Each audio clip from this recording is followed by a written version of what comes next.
이제 겨우 여러분들은 멀티스레드를 받아들일 기초 개념들과 자바스크립트에서 어떻게 지원하는지를 배운 것 뿐이죠. 오늘은 그래서 이번 강의에서는 제일 난이도가 높겠지만 이어지는 강의의 기반 정도밖에 안 되는 걸 배우게 될 건데요. 원래 쉐어드 어레이 버퍼라는 녀석하고 아토믹스라는 녀석이 있어요. 근데 제가 여러분들한테 아직 동시성에서 공유되는 메모리가 어떤 식으로 작동하는지에 대해서 가르쳐 드린 적이 없잖아요. 그렇다고 여러분들이 알고 있지도 않고, 그거에 대한 내용만 한 1, 2강을 해야지만 그 다음번에 아토믹스가 어떻게 작동하는지를 이해할 수 있어서 오늘은 아토믹스 직전까지 멀티스레드 환경에 대해서 배울 거예요. 기본적인 환경을 되짚어 보면요, 자바스크립트에 웹 워커가 들어온 거는 ES6 때 들어왔어요. 뭐 정확하게 들어왔다고 볼 수 없죠. HTML5 스펙이지 ES6 스펙이 아니기 때문에 웹 워커는 사실은 ES 스펙은 아니고 HTML5 스펙이다. 근데 이 워커하고 통신하는 부분에 있어서 쉐어드 어레이 버퍼가 정의되었기 때문에 사실은 멀티스레드 환경의 공유 메모리를 만드는 걸 기획 단계에서부터 갖고 있다고 할 수 있겠죠. 현재 브라우저 상에서의 자바스크립트나 노드 최신 버전에서는 다 워커를 쓸 수 있기 때문에 모던 자바스크립트는 멀티스레드 환경이라고 봐야 돼요. 근데 최초에 워커를 만들었을 때는 여러분들이 믿을 수가 없단 말이에요. 믿을 수가 없으니까 백그라운드 스레드로 값을 보낼 때도 복사본을 보내고, 백그라운드 스레드에서 원래 메인 스레드로 값을 돌려줄 때도 복사본만 돌려주게 돼 있단 말이에요. 이러면 어떤 문제가 없어지냐면 같은 데이터에 대한 경합 조건, 레이스 조건이라는 게 없어져요. 그래서 레이스 조건이 없으니까 여러분들은 싱크로나이즈 문제가 없어지는 환경에서 워커를 쓴단 말이죠. 나쁜 점은 뭐다? 주고받는 데이터가 크면 복사본을 만드는 비용이 엄청나게 많이 들어간다는 거죠. 그게 참 아이러니한 게, 워커한테 큰 데이터를 주고 큰 작업을 시킬 게 아니면 그냥 포그라운드에서 해도 되는 건데, 그러면 데이터 비용이 얼마나 들어가냐면 백그라운드에서 처리하는 비용보다 더 커. 일반적으로 백그라운드한테 데이터를 줬다가 그 복사본을 포그라운드로 받아오는 비용이 더 큰 거예요. 그래서 아시다시피 여러분들 대부분 워커 안 쓰고 계시죠. 워커 안 쓰고 있단 말이에요. 워커의 부하가 생각보다 많이 줄여주지 않기 때문이죠. 그런데 여기에 데이터 교환하는 비용을 없애버린 공유 객체가 나왔단 말이에요. 예를 들면 워커에서 값을 받을 때도 공유 메모리가 그대로 올라가고, 워커에서 저한테 값을 돌릴 때도 공유 메모리가 그냥 온단 말이죠. 이것 때문에 워커에게 모든 일을 시키는 게 더 유리해지는 상황이 와버린 거죠. 그렇죠? 근데 이 꿈같은 환경이 사실은 ES 2017에서 발표가 됐는데도 불구하고 그때 무슨 문제가 생겼냐면 2017년도에 인텔 CPU의 스펙터 오류라는 게 발견이 됐어요. 이 스펙터 버그는 공유 메모리에 대한 공격을 통해서 해킹을 할 수 있는 기능이에요. 그래서 모든 브라우저가 일제히 다 이 쉐어드 어레이 버퍼 기능을 꺼버렸어요. 껐는데 크롬 64에서 스펙터 버그를 완전히 수정한 크롬 64를 내놓게 되고 크롬 64에서 다시 활성화 시켰단 말이에요. 현재 되는 브라우저는 파이어폭스하고 크롬이 돼요. 사파리가 모르겠다. 제가 마지막으로 봤을 때까지는 안 되는데 지금 꼭 되는지 모르겠네요. 그래서 한 번 됐다가 다 꺼져가지고 다 안 되는 기능을 생각하고 있었는데 요즘 스펙터 버그를 치료하고 다시 태어났는데 올해 인텔 CPU 버그가 또 나왔죠. 공유 메모리에서. 또 꺼질 수도 있어요. 여러분 검색해 보시면 옛날 그 스펙터하고 뭐야, 그 두 개 말고도 올해 또 나왔어요. 또 버그가 있거든요. 걔도 공유 메모리 문제라서 이게 또 기능이 비활성화될 가능성이 있습니다. 어쨌든 오늘 쉐어드 어레이 버퍼에 대해서 얘기하면서 이것저것 다룰 거예요. 오늘도 다 코드로 진행할 거기 때문에 여러분들은 누구다? 천재개발자. 그죠? 집중해서 잘 보시고 못 따오신 부분들은 나중에 강의로 따라가면 되니까, 영상 강의로 따라가면 되니까 놓치셨더라도 컨텍스트 유지해서 계속 따라오세요. 첫 번째로 웹 워커에 대해서 배워볼게요. 웹 워커가 뭔지. 우리가 놀고 있는 메인 스레드 환경이죠. 메인 스레드 환경입니다. 메인 스레드에서 백그라운드 스레드를 만들려면 우리는 워커를 생성하면 됩니다. 그래서 워커를 생성할 때 인자로 받는 게 뭘까요? a.js URL을 받습니다. URL을 받아서 이 URL에 있는 자원을 내부에 있는 네트워크 로더가 로딩을 해가지고 그 안에 있는 데이터를 쫙 긁어들여가지고 자바스크립트 환원한 다음에 백그라운드 스레드에서 실행할 준비를 하고 있어요. 이 워커를 만들면 이 순간 백그라운드 스레드가 만들어지냐? 그건 아니에요. 그건 아니고요. 일단 대기를 탑니다. 그러면 백그라운드 스레드에서는 아직 백그라운드 스레드가 실행되지는 않지만 백그라운드 스레드에서 a.js의 내용을 로딩할 수 있는 준비까지는 끝내나요. 즉, 이 순간 백그라운드 스레드가 만들어 돌고 있지 않아요. 하지만 a.js는 다운로드를 끝내고 언제라도 백그라운드 스레드에 이 a.js의 내용을 로딩할 수 있게 준비해 둔단 말이에요. 그럼 언제 백그라운드 스레드가 발동하냐면 최초에 포스트 메시지를 보낼 때 발동을 해요. 그러면 워커에게 포스트 메시지를 보내면요, 이때 처음으로 백그라운드 스레드가 활성화되면서 얘가 태어나요. 그러면 포스트 메시지라는 건 뭐냐면 원래 워커용 메소드가 아니라 여러분들 쓰고 계시는 브라우저에 윈도우 포스트 메시지라는 게 있어요. 윈도우는 뭐냐면 글로벌 객체라고 부르는 건데, 브라우저에서 브라우저용 글로벌 객체는 하나의 이 창을 의미해요. 그럼 여러분들이 탭을 3개 띄우면 윈도우가 3개겠네요. 또 윈도우 안에 아이프레임 띄웠으면 아이프레임 또 윈도우 갖고 있으니까 얘도 창 하나잖아요. 이거 하나하나 개별적인 프로세스로 취급이 되기 때문에 프로세스 간 통신을 하기 위해서 포스트 메시지라는 기능이 있단 말이에요. 내가 이 창에서 이 창하고 대화를 하고 싶어. 그럼 이 A라는 윈도우에서 B라는 윈도우한테 메시지를 보내기 위한 게 원래 포스트 메시지예요. 그러면 프로세스 간 통신을 하기 위해서 만든 녀석이기 때문에 스레드 간 통신할 때도 이게 적합하겠다 싶어가지고 이 포스트 메시지라는 그 내용을 그대로 상속받아서 이어받고 있는 거예요. 그 계보를 하고 있는 거죠. 그래서 우리도 메인 스레드와 백그라운드 스레드가 대화할 때는 포스트 메시지라는 기존의 윈도우 간 통신 방식을 그대로 준수해서 사용하자 이렇게 보낸 거예요. 그래서 이벤트 형식이라든지 이벤트 객체의 타입이 똑같아요. 윈도우 간 포스트 메시지 보낼 때 이벤트 타입하고 워커로 보낼 때 이벤트 타입하고 비슷하단 말이에요. 워커한테 포스트 메시지를 보내면 헬로우라는 값을 보냈죠. 그럼 저 헬로우라는 값이 원래 값이니까 복제돼가지고 날아간단 말이에요. 그러면 백그라운드 스레드에 있는 a.js는 얘를 어떻게 봤냐? 얘 어떻게 봤냐? 백그라운드 스레드에서도 윈도우 같은 백그라운드 스레드용 컨텍스트 객체가 있습니다. 디스 비슷한. 여기는 윈도우가 아니죠. 웹 워커 컨텍스트라는 게 있어요. 여기 있는 디스는 브라우저의 윈도우 객체와는 다르다. 여기에는 워커용 컨텍스트 객체가 있다. 워커용 컨텍스트 객체는 기본적으로 온 메시지라는 이 이벤트 리스너를 갖고 있단 말이에요. 그래서 이벤트 리스너로 제가 이 리스너 할당하고 있죠. 근데 리스너로 들어오는 이벤트 객체 제가 필요한 부분은 데이터란 말이에요. 이점 데이터. 데이터만 해체해서 콘솔 로그에 데이터를 뿌리는 거죠. 그럼 이쪽에서 헬로우를 보냈으니까 백그라운드에서는 이벤트에서 헬로우를 수신해가지고 헬로우를 콘솔에 뿌릴 수 있게 되는 거예요. 참고로 콘솔은 굉장한 녀석이에요. 여러분들이 생각하는 것도 굉장한 녀석인데 얘는 모든 스레드에서 사용할 수 있고 동시성 문제도 다 해결되어 있는 녀석이에요. 콘솔 로그를 흉내내서 만든다는 건 굉장히 어려운 일이에요. 아무튼 그래서 콘솔 로그에 이 데이터를 뿌려보면 이 포그라운드에서 헬로우를 보내는 순간 포그라운드는 어떻게 했다? 블로킹이 바로 해제되고 내려온단 말이에요. non-블로킹인 거죠. 그렇죠? 그럼 얘는 여기서 해제되고 이 다음 주에 바로 실행되기 시작하는 거고요.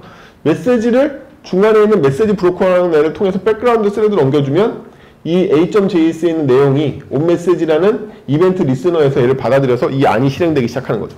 즉 제어 흐름이 이걸 발동하는 순간 이렇게 내려가다가 백그라운드 스레드에서는 이렇게 내려갈 거고 포그라운드는 보냈으니까 바로 또 내려가게 되는 거죠.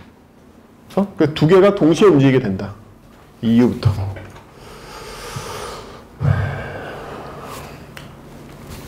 근데요, 백그라운드 스레드가 포그라운드 스레드한테 메시지를 줄 수 있어야 되잖아요? 그쵸? 내가 어떤 작업을 완료했으면 완료했다고 얘한테 알려줘야 될 거 아니에요? 그쵸? 그러면 얘도 똑같이 포스트 메시지를 사용하면, 윈도우의 포스트, 이 디스의 포스트 메시지를 사용하면 얘는 포그라운드로 메시지를 보내게 된단 말이죠. 그럼 궁금한 건 이거죠. 백그라운드 스레드가 여러 개 있을 때 백그라운드 스레드 간에도 대화할 수 있나요? 대화 못해요. 그런 채널은 준비되어 있지 않습니다. 백그라운드 스레드는 오직 누구랑 대화할 수 있냐면 포그라운드에 있는 UI 메인 스레드하고만 대화할 수 있어요. 얘가 포스트 메시지를 보냈다는 얘기는 우리는 누굴 통해서 수신해야 된다? 워커의 온 메시지를 통해서 수신해야 되는 거죠. 그죠? 워커의 온 메시지를 통해서 수신해야 돼요. 제가 이거 못하네. 워커점이에요. 워커에 있는 온 메시지예요. 윈도우 게 아니라 워커.onMessage에 수신해야 돼. 그래서 워커.onMessage에 데이터, 이벤트 객체의 데이터를 살펴보면 여기에는 월드가 나와 있을 거란 말이죠. 그래서 얘가 헬로우 보내서 헬로우를 먼저 출력하고 얘가 여기로 보냈을 때 이때 월드가 출력될 거란 말이에요. 두 줄로. 간단하죠? 이게 웹 워커의 전부입니다. 웹 워커의 전부이긴 한데 너무 귀찮아. 첫 번째 귀찮은 건 뭐죠? 워커를 쓰기 위해서 맨날 이런 걸 만들어야 돼. 별도의 파일을 만들어야 된다는 게 너무 귀찮아. 이게 또 여러분들이 안 쓰게 만드는 이유죠. 내가 간단한 함수 하나 백그라운드로 돌릴 때마다 파일을 맨날 만들어야 돼. 그거 언제 만드냐는 거야. 그래서 이거를 대체하기 위해서 HTML5 스펙에는 메모리 객체에 URL을 부여하는 URL 객체와 메모리의 일반적인 텍스트나 자바스크립트 객체가 아니라 바이너리 파일을 만들어서 올릴 수 있는 블랍 객체라는 게 있단 말이죠. 이 블랍이라는 객체는 원래 안에 텍스트를 넣어서 블랍을 만들 수도 있고 안에 바이너리를 넣어서 만들 수도 있어요. 그래서 블랍에는 여러 가지 데이터를 이용해서 하나의 파일 객체 같은 바이너리 덩어리를 만들어서 이 파일을 만들 수가 있는데 이 블랍을 이용해서 파일 객체를 만들 수도 있죠. 그건 또 다시 블랍을 파일로 감싼 거란 말이야. 이 복잡한 HTML5에 종속되어 있는 여러 가지 바이너리 처리 함수들이에요. 근데 이런 메모리상에 존재해야 될 값을 감싸서 URL로 노출시켜 줄 수가 있는 게 바로 이 URL 객체가 해주는 일이에요. 자, 이게 A.js의 내용이었죠. 그쵸? 방금 봤으니까 헷갈리진 않으시겠죠? A.js에 들어가는 자바스크립트 코드입니다. 그럼 우리는 이걸 파일로 만들고 싶어요. 한마디로 얘기해서. 그럼 일단 얘를 문자열로 만듭시다. 이렇게. 일단 문자열 됐죠? 여기까지 안 어려우니까. 그래서 우리는 A.js의 내용을 문자열로 바라보겠다 이거예요. 문자열로. 그럼 이 문자열을 어떻게? 블랍으로 감쌉니다. 자, 이제 블랍으로 감싸는 형식을 알려드릴게요. 블랍은 첫 번째 인자로 배열을 받아요. 두 번째 인자로는 이 블랍이 실제로는 어떤 마인 타입으로 인식돼야 돼 라는 걸 지정할 수가 있습니다. 윈도우는 확장자, 파일을 확장자로 그 파일 타입을 인식하는데 우리가 웹이나 이메일에서의 표준은 마인 타입으로 이 데이터가 뭔지를 평가하는 거잖아요. 그래서 두 번째 인자로 얘한테 마인 타입을 지정하게 돼 있고요. 첫 번째 인자는 배열로 여러 개의 데이터를 보내면 배열을 한꺼번에 합쳐가지고 하나의 묶음 파일로 와서 이 블랍 덩어리를 만들어낸 다음에 얘 마인 타입이 이걸로 보이는 거예요. 제가 여기다가 텍스트를 넣어놓고서 여기 이미지 JPG라고 하면 이거 이미지 JPG인데 잘못된 이미지 JPG가 돼버린 거겠죠. 그쵸? 우리가 원하는 마인 타입은 텍스트 자바스크립트고 그 안에 들어갈 내용은 배열에 여러 개를 넣을 필요 없이 배열 하나만 넣으면 되는 거죠. 이걸로. 배열에 여러 개 넣으면 다 머지해버려요. 그러니까 머지해서 하나의 덩어리를 만든단 말이에요. 그래서 이 블랍은 이 텍스트로 구성되어 있는 하나의 파일을 만들게 된 거죠. 이 블랍이에요. 이거를 예를 들면 인풋 타입 파일에다가 넣으려면 이걸 다시 파일로 감싸가지고 그냥 넣어주면 돼요. 근데 우리는 파일 따위는 필요 없고 이걸로 URL을 넣고 싶어. URL을. 그래서 URL에 있는 create object URL이라는 거에다가 이 블랍 객체를 넘겨주면요. 이 URL에 있는 메소드가 얘를 URL로 환원시킵니다. 어떤 식으로 URL로 환원되냐면 텍스트로 환원돼요. 이 함수 호출의 결과는 텍스트예요. 이런 식으로 생겼어요. 보통. 이런 URL이 나옵니다. 이런 텍스트가 나와요. 그럼 이 텍스트는 뭘 의미하는 거죠? 메모리상에 배치되어 있는 이 블랍 객체를 주소화시킨 거예요. 그럼 이렇게 얻은 URL은 어디다 쓸 수 있을까요? 다 쓸 수 있어요. 백그라운드 URL, CSS 백그라운드 URL, 이미지의 src, 캔버스의 src, 모든 src나 모든 그런 데 다 쓸 수 있단 말이에요. 그렇죠? 그래서 우리는 원하는 파일이 있으면 원격지에 존재하지 않아도, 서버에 존재하지 않아도 파일로부터가 아니라 진짜로 우리가 만든 인메모리로부터 URL을 얻어서 다 해당해 줄 수 있다는 거죠. 이 기법은 굉장히 많이 사용됩니다. 사방에. 여러분들이 이 파일 포맷에 대해서 되게 잘한다면 우리가 순수한 코드로 만들어서 블랍 만들어서 URL 만들면 다 쓸 수 있기 때문에 존재하지 않는 이미지도 만들 수 있고 존재하지 않는 폰트도 만들 수 있고 바이너리 형식만 하면 다 만들 수 있단 말이에요. 그렇죠? 그래서 이거는 멀티스레드와 상관없이 블랍 URL이라는 기법이에요. 블랍 URL 기법은 굉장히 유용해서 이렇게 만들어진 URL은 온데군데 다 사용할 수 있다. CSS에도 사용할 수 있고 HTML에도 사용할 수 있고 근데 브라우저마다 사용할 수 있는 범위가 약간씩 달라요. 브라우저 버전마다 다 틀리고 어떤 애는 어디에는 사용이 되는데 어디에는 사용 안 돼. 뭐 예를 들면 이미지 src에는 얘가 잘 들어가는데 백그라운드에 있는 백그라운드 이미지 URL에는 안 들어가. 뭐 이런 식으로 브라우저 스펙마다 얘가 지원되는 범위가 틀리단 말이에요. 결국엔 다 지원하게 될 거예요. 예. 결국엔 다 지원하게 된다.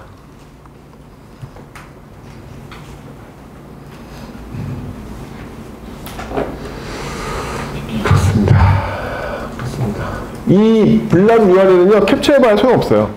얘는 태어날 때부터 현재 실행 중인 URL을 안고서 태어나게 돼 있거든요. 일회성이에요. 열릴 때마다 달라지기 때문에 이거 저장해봐야 소용없습니다. 그때 만들어 쓰는 거죠. 단지 이걸로 얻을 수 있는 건 뭐냐면 우리는 더 이상 a.js가 필요 없겠다라는 거죠. 왜냐하면 이렇게 만들 거니까. 우리는 워커를 이렇게 만들 거니까 더 이상 a.js를 따로 만들 필요는 없다는 거야. 그렇죠? 이게 URL 블랍이에요.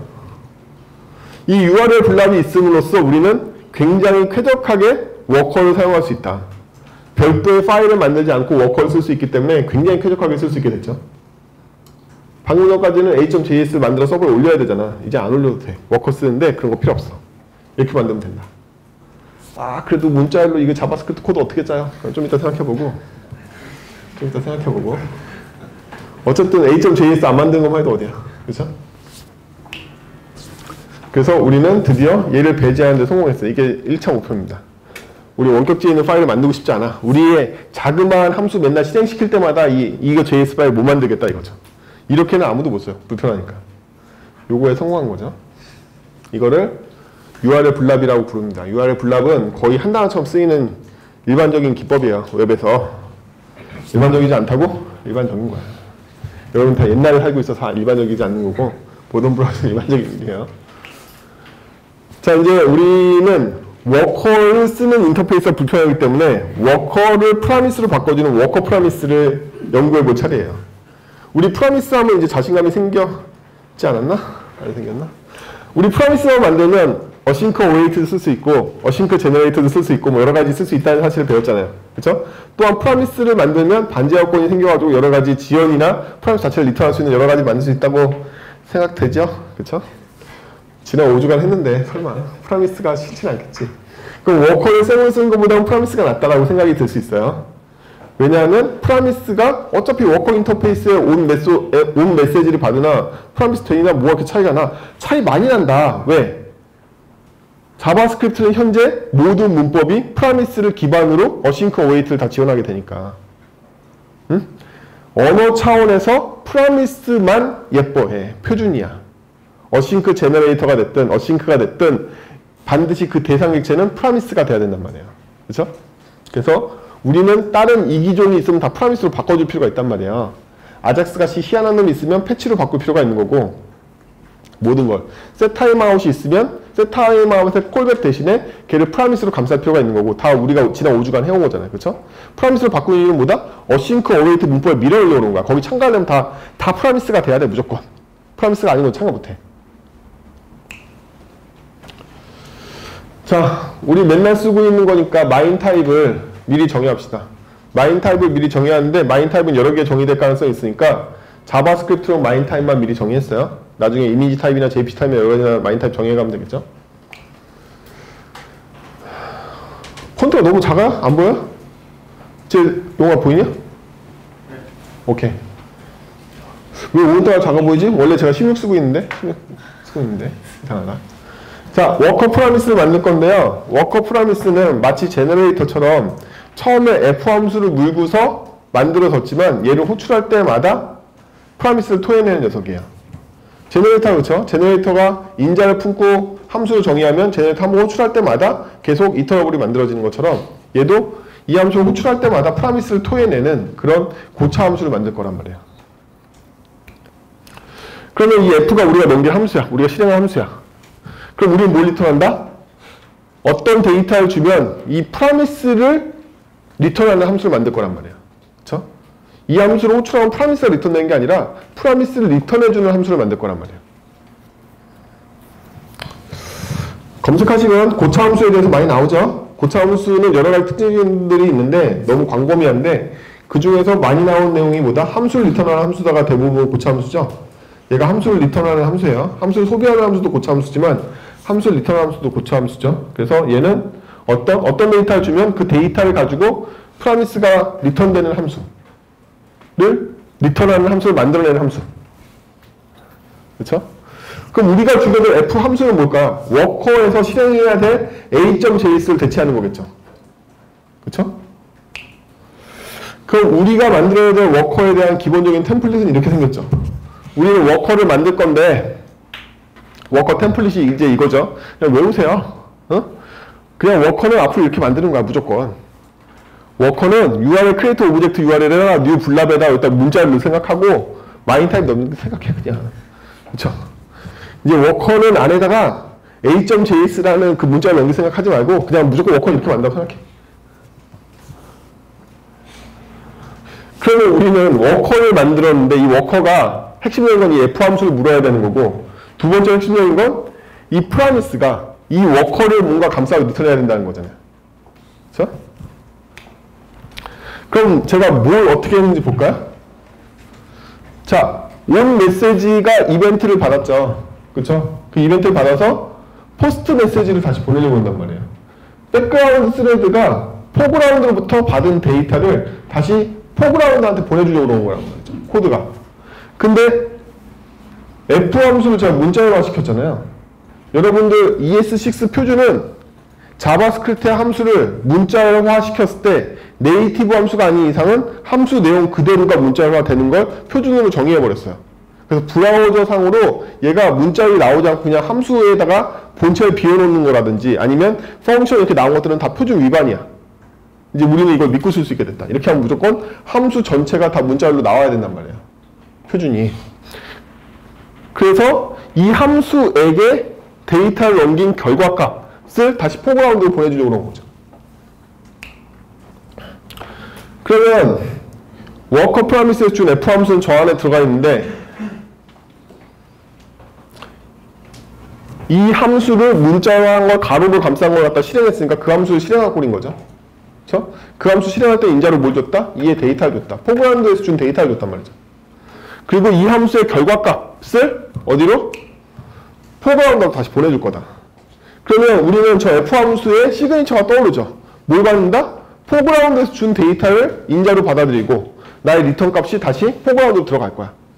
그럼 나는 실행은 백그라운드에서 하는데 포그라운드에서 준 데이터를 받아들여서 리턴 값으로 다시 포그라운드한테 줄 데이터를 리턴하는 함수 F를 생각해 볼 수가 있겠죠. 그렇죠?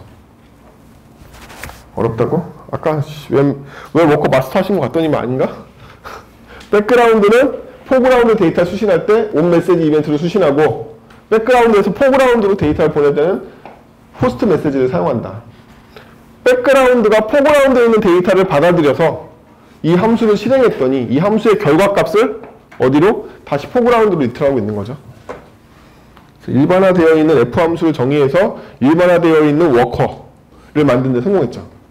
그럼 얘가 포그라운드로 쏘면 어디로 받는다? 워커의 온 메시지로 받아야 될 거 아니에요. 그쵸? 그리고 또 얘가 스로우를 넣더라면 얘가 온 에러로 온단 말이에요. 이 함수가 스로우가 되면 얘는 어디로 오냐면 온 에러로 온단 말이에요. 그렇다는 얘기는 우리가 어렵게 안 하고 오브젝트 어사인을 통해서 워커에게 온 메시지와 온 에러를 걸어주면 되겠죠. 오브젝트 어사인 알지? 모르나? 알죠? 어떤 객체가 첫 번째 인자로 오면 두 번째 있는 객체의 키들을 첫 번째 있는 객체한테 카피해주는 게 오브젝트 어사인이잖아요. ES6 스펙이에요. 다 알겠죠? 그래서 워커에게 우리는 온 메시지하고 온 에러를 걸고 싶단 말이야. 어떻게 걸는지 좀 이따 생각해보고 어쨌든 이벤트 객체가 들어오면 이벤트 객체가 뭐 해주는 걸 걸고 싶어. 이렇게 된단 말이죠. 저게 기본적인 템플릿이 됐죠. 그래서 우리가 F 함수를 보내면 워커를 만들 건데 이 워커는 어떤 워커를 만들 거냐면 포그라운드에서 받아온 데이터를 F 함수한테 전달해서 F 함수가 리턴하는 값을 다시 포그라운드로 주는 워커를 일반적으로 정의해가지고 거기에 온 메시지 이벤트하고 온 에러 이벤트를 거는 이 템플릿을 쓸 거란 말이에요.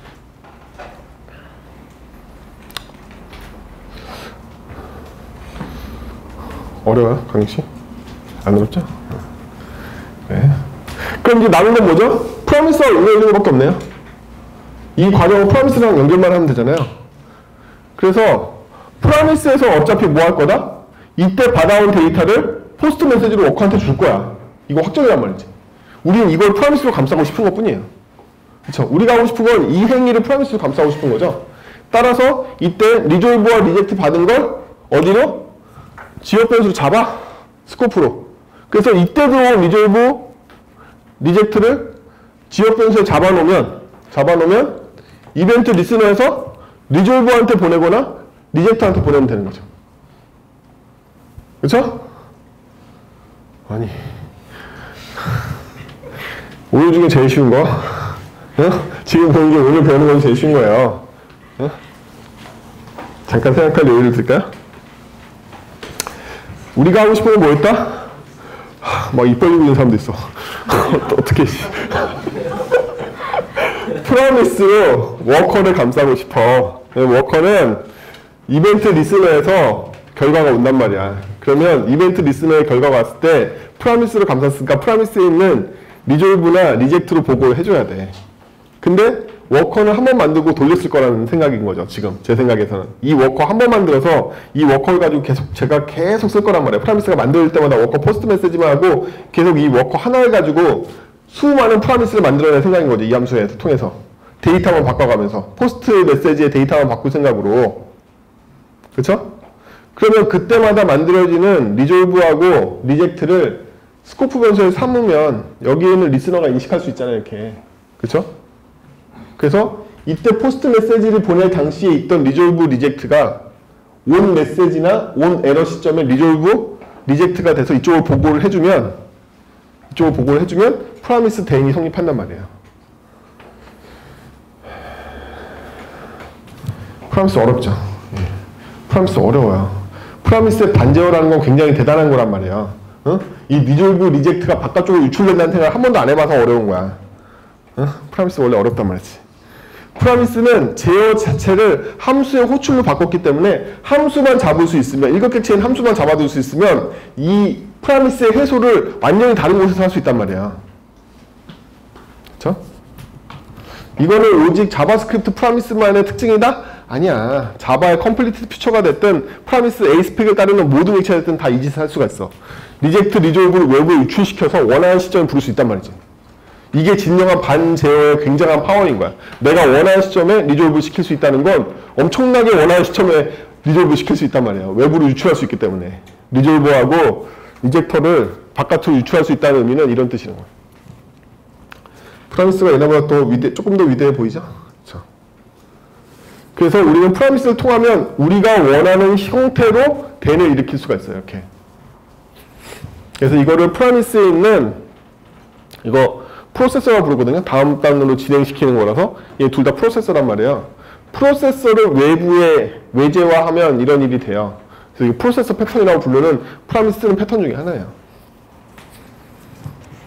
아니 이것도 모르겠지. 어쨌든 그래요. 이게 그래서 워커를 프로미스로 바꿔주는 건데 어떻게 바꿔주냐면 워커는 만들어질 당시에 하나만 박아서 이 F 함수를 실행해주는 전용 워커를 하나 만들었고요. 그 다음에 이 함수가 리턴 될 건데 이 함수는 데이터를 받을 때마다 그 데이터를 포스트 메시지로 처리해주고 그 결과를 den으로 리턴할 수 있는 프로미스를 계속 매번 new 프로미스를 만들어주는 이 함수를 리턴해줄 거란 말이에요.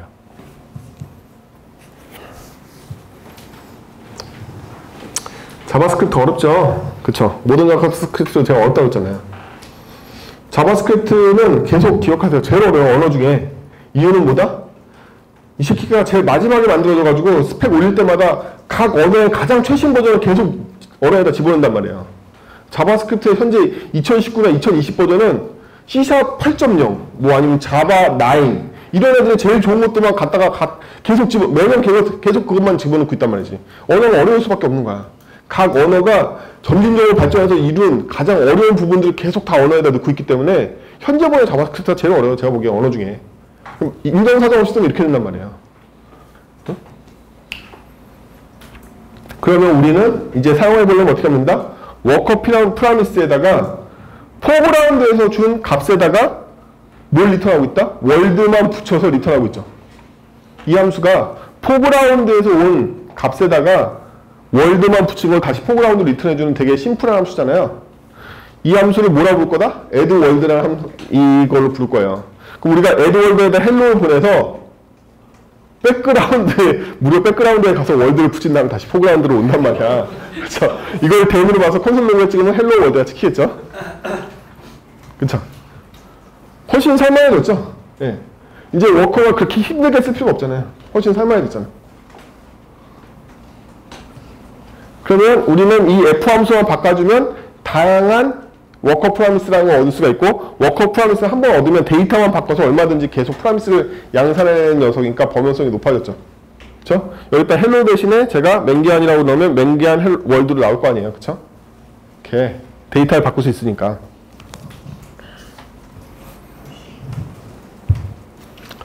오늘은 제가 객체 지향을 안 쓰고 있죠. 그냥 자바스크립트 원래의 간소화된 문법인 스코프를 많이 사용하고 있단 말이에요. 그쵸? 그 5항까지는 제가 다른 언어와의 비교나 기본기를 여러분들 길러 드리려고 무조건 클래스 구문으로 엄격하게 정형화되어 있는 OOP 형식으로만 썼는데, 오늘 마지막 시간이니까 좀 캐주얼하게 원래 자바스크립트 문법을 하면 어떤 문제가 생기냐면, 자바스크립트가 굉장히 언어가 부드럽고 유연하고 그래가지고 굉장히 짧게 표현된단 말이에요. 자바스크립트라는 언어는 하스켈이 짧게 표현된 거랑 굉장히 달라요. 하스켈은 기호 때문에 짧아지는 건데, 걔네들은 언어가 키워드로 안 돼 있고 기호로 돼 있잖아. 그래서 짧아지는 건데, 자바스크립트는 멀쩡하게 키워드를 쓰고 있는데도 엄청 짧단 말이에요. 스코프나 여러 가지 일격객체의 특성들을 다 합치고 있기 때문에. 이게 캐주얼한지 잘 모르겠다. 괴롭히려고 그런 건 아니고 이게 원래 자바스크립트 스타일이죠. 그쵸? 원래 엄격하게 그렇게 OOP로만 짜지는 않으니까. 그래서 이게 원래 자바스크립트 스타일입니다. 내추럴한 스타일이에요. 그럼 이걸 이용해서 그레이스케일을 만들어 보도록 합시다. 그레이스케일은 일반적으로 작업이 엄청 오래 걸리는 일이죠. 왜? 왜일까요? 우리가 그레이스케일 하려면 픽셀마다 다 그레이스케일 값으로 바꿔줘야 되는데, 이게 뭐가 문제냐면 이미지가 너무 커. 여러분들 일반적으로 다루는 데이터 형태의 배열들은 다 코딱지만 같아. 이미지에 대하면. 이미지를 FHD로 내려받아. 1920 곱하기 1080 곱하기 RGB야. 곱하기 4야. 여러분들 이 정도 크기의 배열 다룰 일 있어요? 데이터로? 없어. 프론트에서 이런 배열들은 나오지 않아. 하지만 이미지를 일단 건들면 배열이 무지막지하게 커져. 그러니까 포그라운드가 타이머 와서 걸려서 죽어버린다. 그쵸? 이건 백그라운드로 보내야 되는 일인 거야. 그레이스케일도 만만치 않겠죠? 이미지가 작을 때야 순식간에 될지 몰라도 이미지를 고해상도로 넘기면 죽으려고 올 거 아니에요. 그쵸? 백그라운드로 보내야 되는 일이야. 백그라운드로 보내야 되는데 여러분들은 이걸 백그라운드로 안 보내. 놀랍게도. 그러니까 다 죽어. 다 죽어서 죽는 걸 해결해달라고 저한테 오는 일이 되게 많아요. 그 회사에서 의뢰 오는 것 중에. 그러면 다른 플랫폼 클라이언트 개발자들은 어떻게 하고 있을까? 안드로이드 개발자, iOS 개발자, 이게 다 프론트엔드 개발자잖아요. 이 사람들 이거 어떻게 해결할 수가? 당연히 백그라운드로 보내. 당연하게도 백그라운드로 보내서 해결해.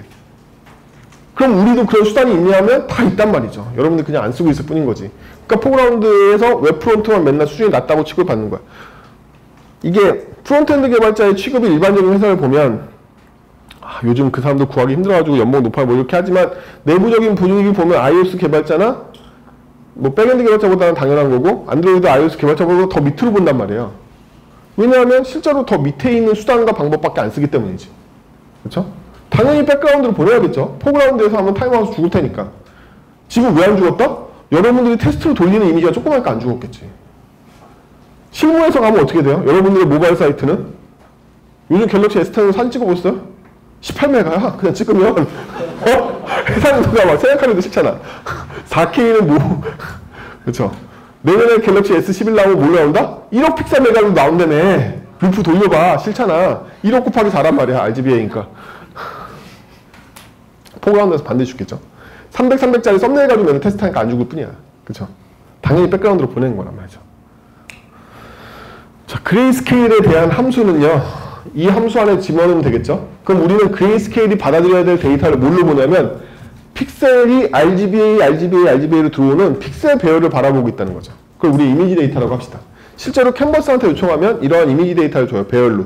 그러면 RGBA가 반복되는 배열을 저한테 줍니다. 픽셀 전체에 대해서. 그럼 이거에 대해서 루프를 돌면서 그레이스케일로 바꾸는 과정을 백그라운드에서 하고 싶어. 그럼 우리 이제 고작 요 정도면 된단 말이에요. 이제부터는. 그렇죠? 그래서 데이터만큼 도는데 한 픽셀씩 4칸씩 전진해야겠죠. RGBA로 전진해야 되니까.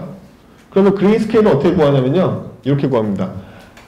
레드 값에다가 0.34를 곱하고, 그린 값에다가 0.5를 곱하고, 블루 값에다가 0.16을 곱해요. 이렇게 생각해보면 특별하게 그린은 비율을 높이고 레드는 약간 낮추고 블루는 되게 많이 낮췄죠. 이 사람 눈이 얘네들 중심으로 명도를 파악하기 때문에 비율을 다르게 가져가요. 그래서 이 혼합 합산을 한 다음에 이 값 하나를 통일해서 RGBA 값을 통일해 줍니다. 이게 바로 그레이스케일이에요. 그레이스케일은 RGBA 값이 똑같을 때 여러분들 흰색, 회색, 검정색으로 보이는 거잖아요. 다 0이면 깜장색인 거고 288, 뭐 128도 다 통일하면 회색인 거고 다 255로 통일하면 흰색이잖아요. 하나의 값을 통일하면 이 그레이스케일이 된단 말이에요. 각각의 맞는 값을. 현재 픽셀의 셋 조합을 통해서 하나의 값을 도출한 다음에 RGBA를 통일해주면 이게 그레이스케일로 바뀌게 되는 거예요.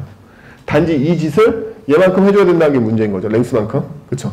저 랭스가 얼마나 될지 모른다는 게 문제인 거예요. 엄청 크기 때문에, 이미지는. 이걸 다 끝냈으면 이 데이터를 다시 얘한테 넘겨주면 되겠죠. 기본적으로 복사본이 온다며 그 배열이 아무리 커도 복사본이 와서 복사본에 대해서 무슨 작업을 다 한 다음에 얘를 줘도 얘가 또 복사본을 갖고 아니야. 원본 회선에 걱정이 없다. 기본적으로는.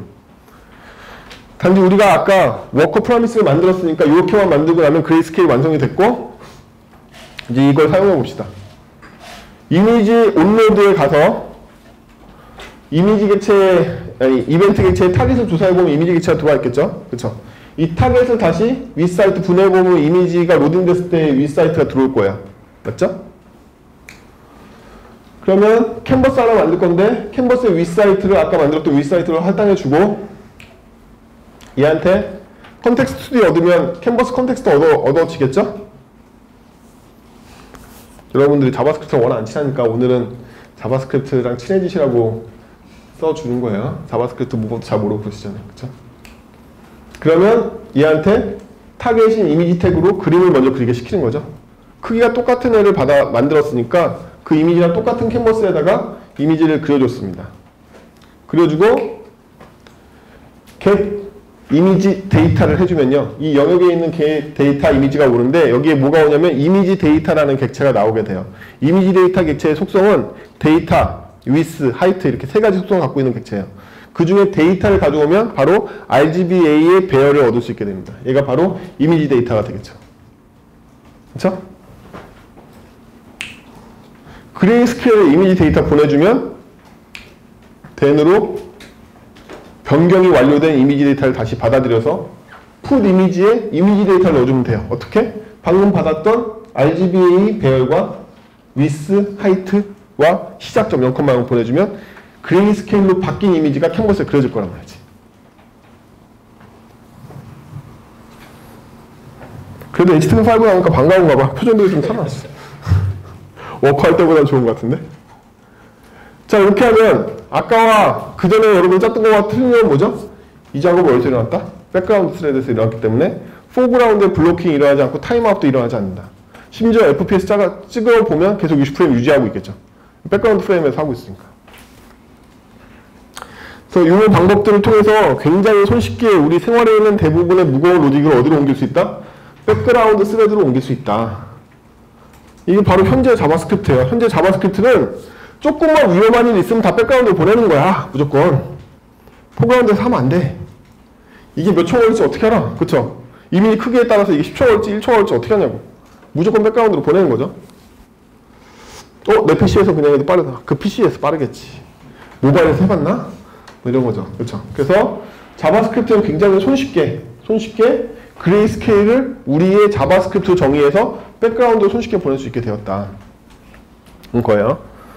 그래서 그레이스케일을 딱 돌렸더니 예쁘게 백그라운드 다 해가지고 백그라운드 결과만 받아서 딱 회색 이미지로 바꿔줬어요. 이렇게.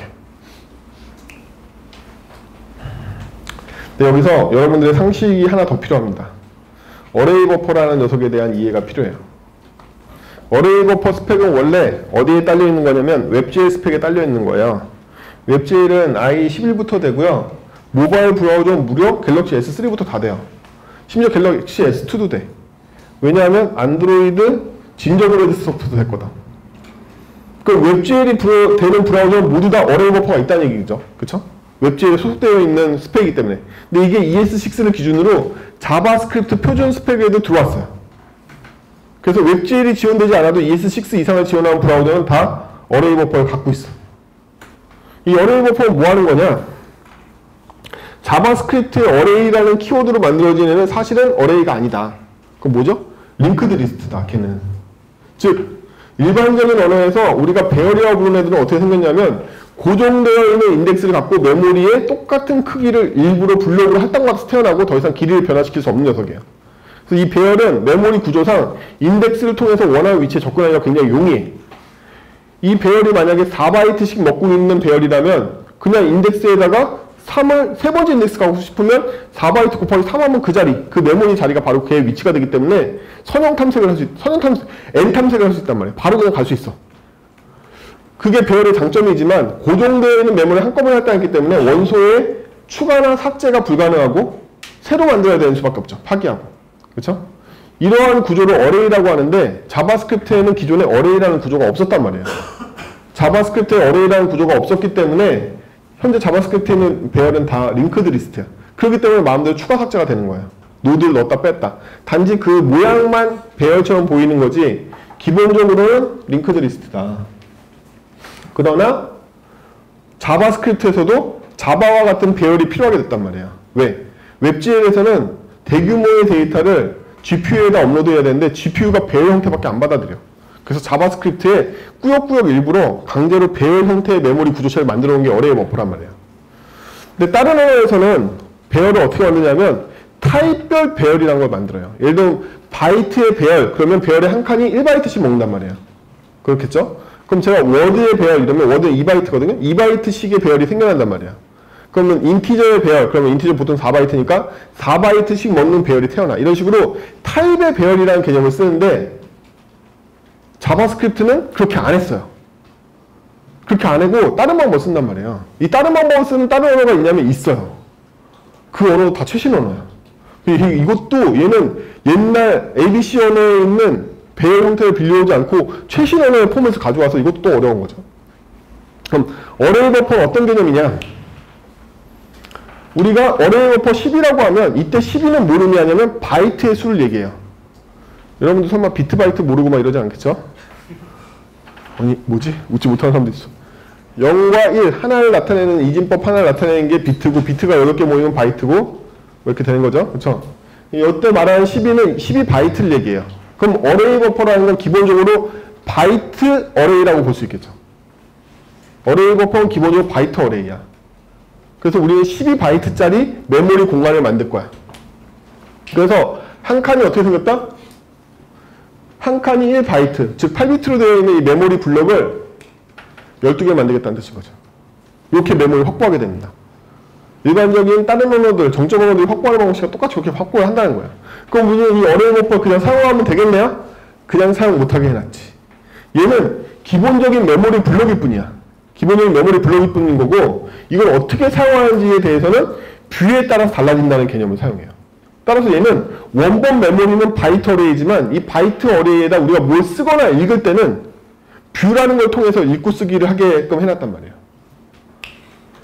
그래서 이제부터 뷰가 나올 거기 때문에 얘를 버퍼 데이터랑 원본 데이터를 보겠어요. 그럼 버퍼 데이터 자체는 이렇게 생겼단 말이야. 응? 여기까지는 어렵지 않죠? 어레이 버퍼는 바이트 어레이인 거고 바이트는 1비트짜리, 8비트짜리를 12개 이렇게 만들어 놓은 거죠. 얘가 원본 데이터다. 원본 데이터다. 이제 뷰를 뒤집어 씌워보겠습니다. 제가 인티저 32 어레이라는 뷰를 뒤집어 씌웠어요. 어레이 버퍼 스펙을 갖고 있는 모든 브라우저는 이런 뷰 스펙 다 똑같이 갖고 있어요. 이 스펙은 뭐냐면 부호가 있는 4바이트 정수형 타입을 나타내는 뷰예요. 이건 데이터 자체가 아니야. 뷰일 뿐이야. 따라서 이 뷰가 태어나려면 반드시 뭘 안고 태어나야 된다? 원본 데이터를 안고 태어나야 돼. 응? 얘는 그냥 만들어진 게 아니라 원본 데이터를 안고 태어나. 그럼 얘가 얼마짜리였어요? 12바이트짜리였단 말이에요. 그럼 얘 입장에서 몇 칸짜리가 태어난 거예요? 3칸짜리가 태어난 거예요. 몰라. 그러면 얘는 이거를 뭘로 본다? 원본 데이터를 32비트, 4바이트씩 끊어서 이걸 한 자릿수로 보겠다는 거죠. 그쵸? 이 뷰의 입장에서는 얘를 이렇게 바라보겠다는 얘기야. 그래서 뷰라고 부르는 거야. 이 원본 데이터를 어떤 관점을 바라볼 거냐 이거야. 이런 관점을 난 바라보겠다 이거야. 이게 원래는 1바이트씩 있는 건 맞는데 난 그냥 4바이트씩 묶어서 볼래. 이렇게 보는 거죠. 그쵸? 그래서 이 32비트 뷰 입장에서는 얘가 이렇게 보인다. 빨간 박스로. 그럼 실제 코드상으로 이 뷰한테 값을 쓰면 어떻게 값이 써질 거냐 이거야. 값이 이렇게 써질 거란 말이지. 너 툭한 거 같지? 빽해봐. 여기에 값을 쓰면 이렇게 써질 거라면 하나 더. 아니, 가봐, 더. 아, 네, 이거 값을 미리 바꿨구나. 그래서 그렇구나. 자, 그래서 값이 이렇게 써질 거란 말이죠. 그렇죠? 얘는 여기만큼을 표현할 수 있는 큰 인티저를 넣을 수 있긴 한데 10은 조그마니까 1바이트 안에 들어오잖아요. 원래 부호값 있고 막 그러거든요. 둘째 치고 그냥 간단히 넣으면 10, 20, 30이 이렇게 들어왔단 말이지. 0번, 1번, 2번의 인덱스에 이렇게 들어왔기 때문에. 그래서 실제 원본 데이터도 이렇게 써졌단 말이죠. 얘가 이걸 이렇게 바라봤을 뿐이지 여기에다 쓴 건 이거 자체에다 쓴 거잖아요. 뷰가 이럴 뿐인 거야. 이 뷰를 통해서 값을 쓰면 이렇게 써진단 말이에요. 근데 제가 이제 뷰를 교체했죠. u 인티저 8. u 인티저 8은 뭐 하는 거냐면 부호가 없이 양수만 나오는 인티저 8. 8비트짜리 인티저. 0에서부터 255까지밖에 못 쓰는 인티저형으로 얘를 뷰를 바라본 거죠. 그렇죠? 그럼 얘한테는 이게 어떻게 보이냐면 이렇게 보인단 말이에요. 근데 여기에는 뭘 넣을 수 있다? 0에서 255까지의 숫자를 넣을 수 있겠죠. 그렇죠? 이 뷰를 바라보면 0, 1, 2를 넣었을 때 20, 30을 넣었을 때 이렇게 들어온단 말이에요. 그렇죠? 근데 이것도 누구 거다? 얘 거니까 이렇게 써지겠죠. 저 어레이는 어레이 버퍼 어디 안 가고 원본이니까 원본에 쓰는 뷰가 이렇게 됐기 때문에 이렇게 쓴 거란 말이에요. 그래서 어레이 버퍼의 개념은 뭐냐면 원본이 되는 데이터는 바이트 어레이지만 뷰를 통해서 조작한단 말이에요. 읽을 때도 쓸 때도 뷰를 통해서 조작할 수가 있어. 더 나아가서 더 좋은 점은 뭐냐면 이렇게 하나의 원본 데이터를 뷰가 공유한다고 생각을 해보죠. 그럼 이 뷰를 통해서 0, 1, 1을 쓰고 이 뷰를 통해서 0, 1, 1을 썼죠, 제가. 그럼 이게 충돌하냐면 충돌하지 않아. 왜냐면 이렇게 될 거니까. 첫 번째 뷰에서 0, 1, 2 쓴 것도 반영이 되지만 이건 이거대로 반영되고 두 번째 뷰에 쓴 것도 그대로 반영이 된다. 실제 데이터는 이렇게 생기게 되는 거죠. 그래서 이게 타입들을 압축해서 쓸 수 있는 방법들을 제공해요. 예를 들면 제가 이 32비트 뷰를 쓰는데 32비트 뷰를 쓸 때 여기를 끊어서 인덱스 1번부터 사용할 거야.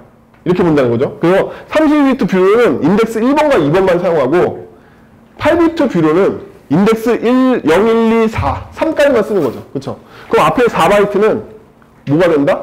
타이니 인티저 4개가 들어가고 뒤에 4바이트 2개는 인티저 32 2개가 들어가는 식으로 요 하나의 바이트 배열에 다양한 형식을 우겨놓을 수 있게 된단 말이에요. 알겠는 거야? 모르겠는 거야? 이게 웹GL에서 데이터를 압축해서 보내는 원리란 말이에요. 이게 하나의 바이트 배열인데도 불구하고 여기에 다양한 형식의 데이터들을 우겨넣어서 보낼 수 있는 방법이 뷰가 여러 개를 써도 이게 충돌하지 않고 원본 데이터를 쓸 수 있기 때문에 그렇단 말이죠. 얘가 만약에 인덱스를 여기까지 40번 써보면 이거 덮어 쓰겠죠? 덮어 써도 괜찮아. 덮어 써주는 것 뿐이야. 그냥 데이터 전체가 깨지는 일 없다고. 내가 알아서 하길 바라는 것 뿐이지 얘는 관심이 없어. 각각 뷰가 알아서 자기가 원하는 대로 쓴단 말이에요. 갱신해버리고. 그러면 우리가 문자를 나타낼 때 대표적으로 8비트 포맷이 뭐죠? UTF-8이란 말이에요. 그럼 HTML5 이 브라우저에는 텍스트 인코더, 텍스트 디코더라는 객체가 내장되어 있습니다. 실제로 확인해 보시면. 그럼 여러분들 문자를 텍스트 인코더로 UTF-8로 인코딩하면 제가 뭘 받냐면 어레이 버퍼를 받는단 말이에요. 그 어레이 버퍼에는 뭐가 써져 있냐면 여러분들 문자를 UTF-8, 8비트씩, 1바이트씩 바꿔가지고 거기 다 써놓은 게 있어. 그러면 UTF-8를 기반으로 하려면 이 아까 봤던 요 뷰, 타이니 뷰를 이용해서 읽어드려서 얘를 인코더를 대신하는 디코더한테 보낸 문자로 갱신이 된단 말이에요. 문자까지 들어갈 수 있다는 얘기는 우리는 여기에다가 모든 값을 다 넣을 수 있다는 얘기인 거죠. 사실상. 그렇죠? 그래서 이게 바로 뭐다? 웹 어셈블리의 원리인 거야. 다른 언어의 C언어나 이런 것들 다 컴파일해서 코드고 뭐고 다 거대한 어레이 버퍼로 만들어서 저한테 온단 말이에요. 그럼 이 어레이 버퍼의 내용들을 해석해가지고 그냥 돌게 된단 말이지. 근데 얘는 돌 때 어떻게 된다? 인덱스를 찾아. A라는 변수는 인덱스 0번에 있어. B라는 변수는 인덱스 5번에 있어. 이렇게 V테이블을 직접적인 주소랑 매핑하고 실제 접근 속도도 인덱스 접근 속도란 말이야. 그것 때문에 뭐가 생긴다?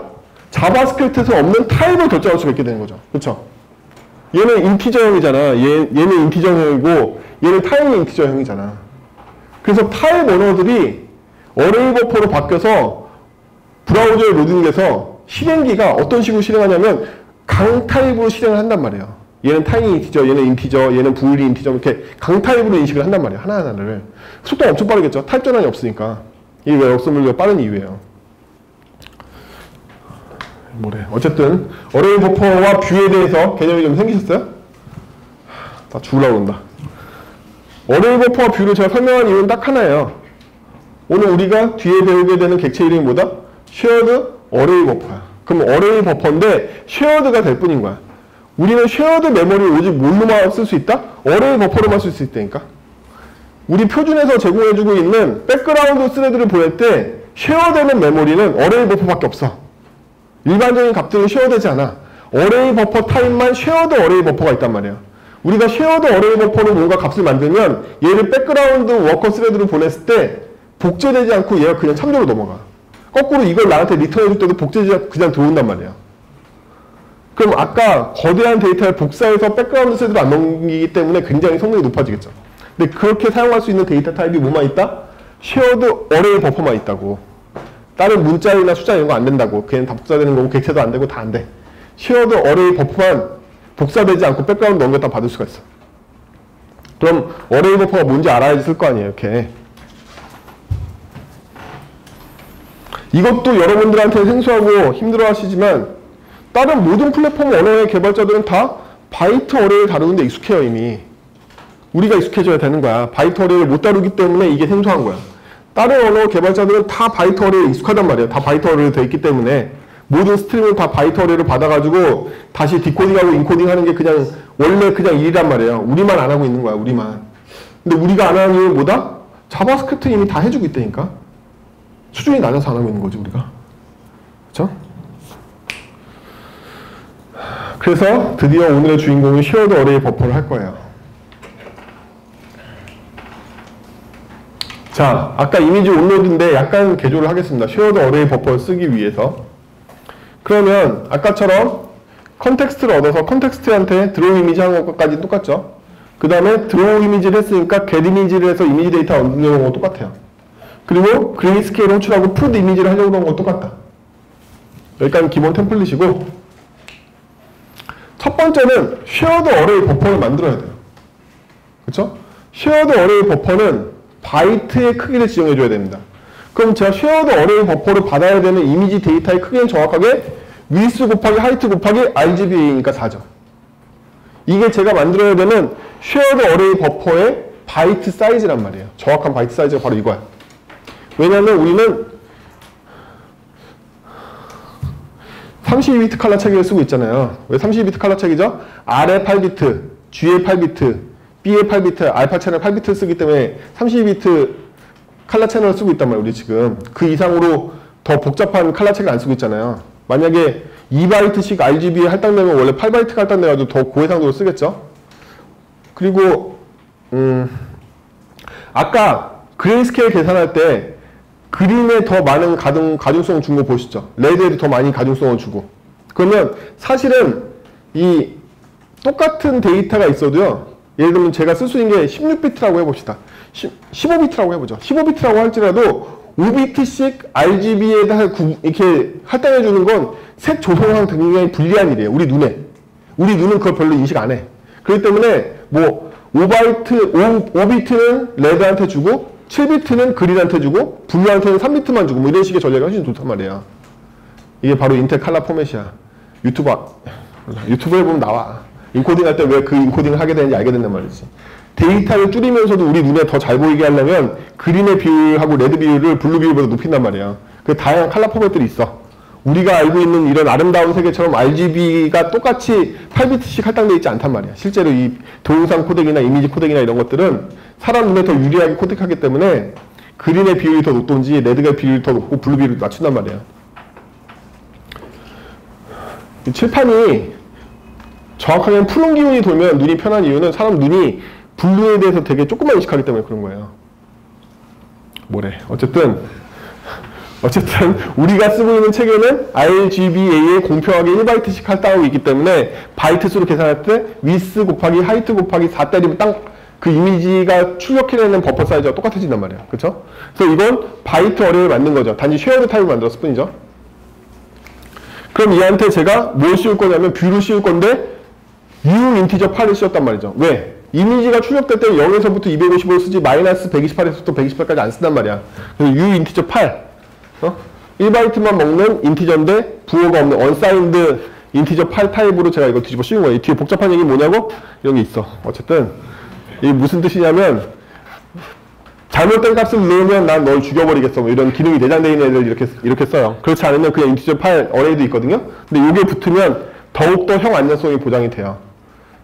이 타입은 새로 추가된 타입이라서 어레이 버퍼가 있는 모든 브라우저가 이 타입을 갖고 있진 않아요. 이 타입은 누가 갖고 있냐면 버전업된 캔버스를 소유하고 있는 브라우저가 갖고 있어요. 대표적으로 i11은 캔버스를 갖고 있지만 이미지 데이터 포맷이 후진 거라서 초기 버전이라서 이거 안 갖고 있어. 하지만 현대 버전에 있는 캔버스를 갖고 있는 브라우저들은 이 타입을 갖고 있어.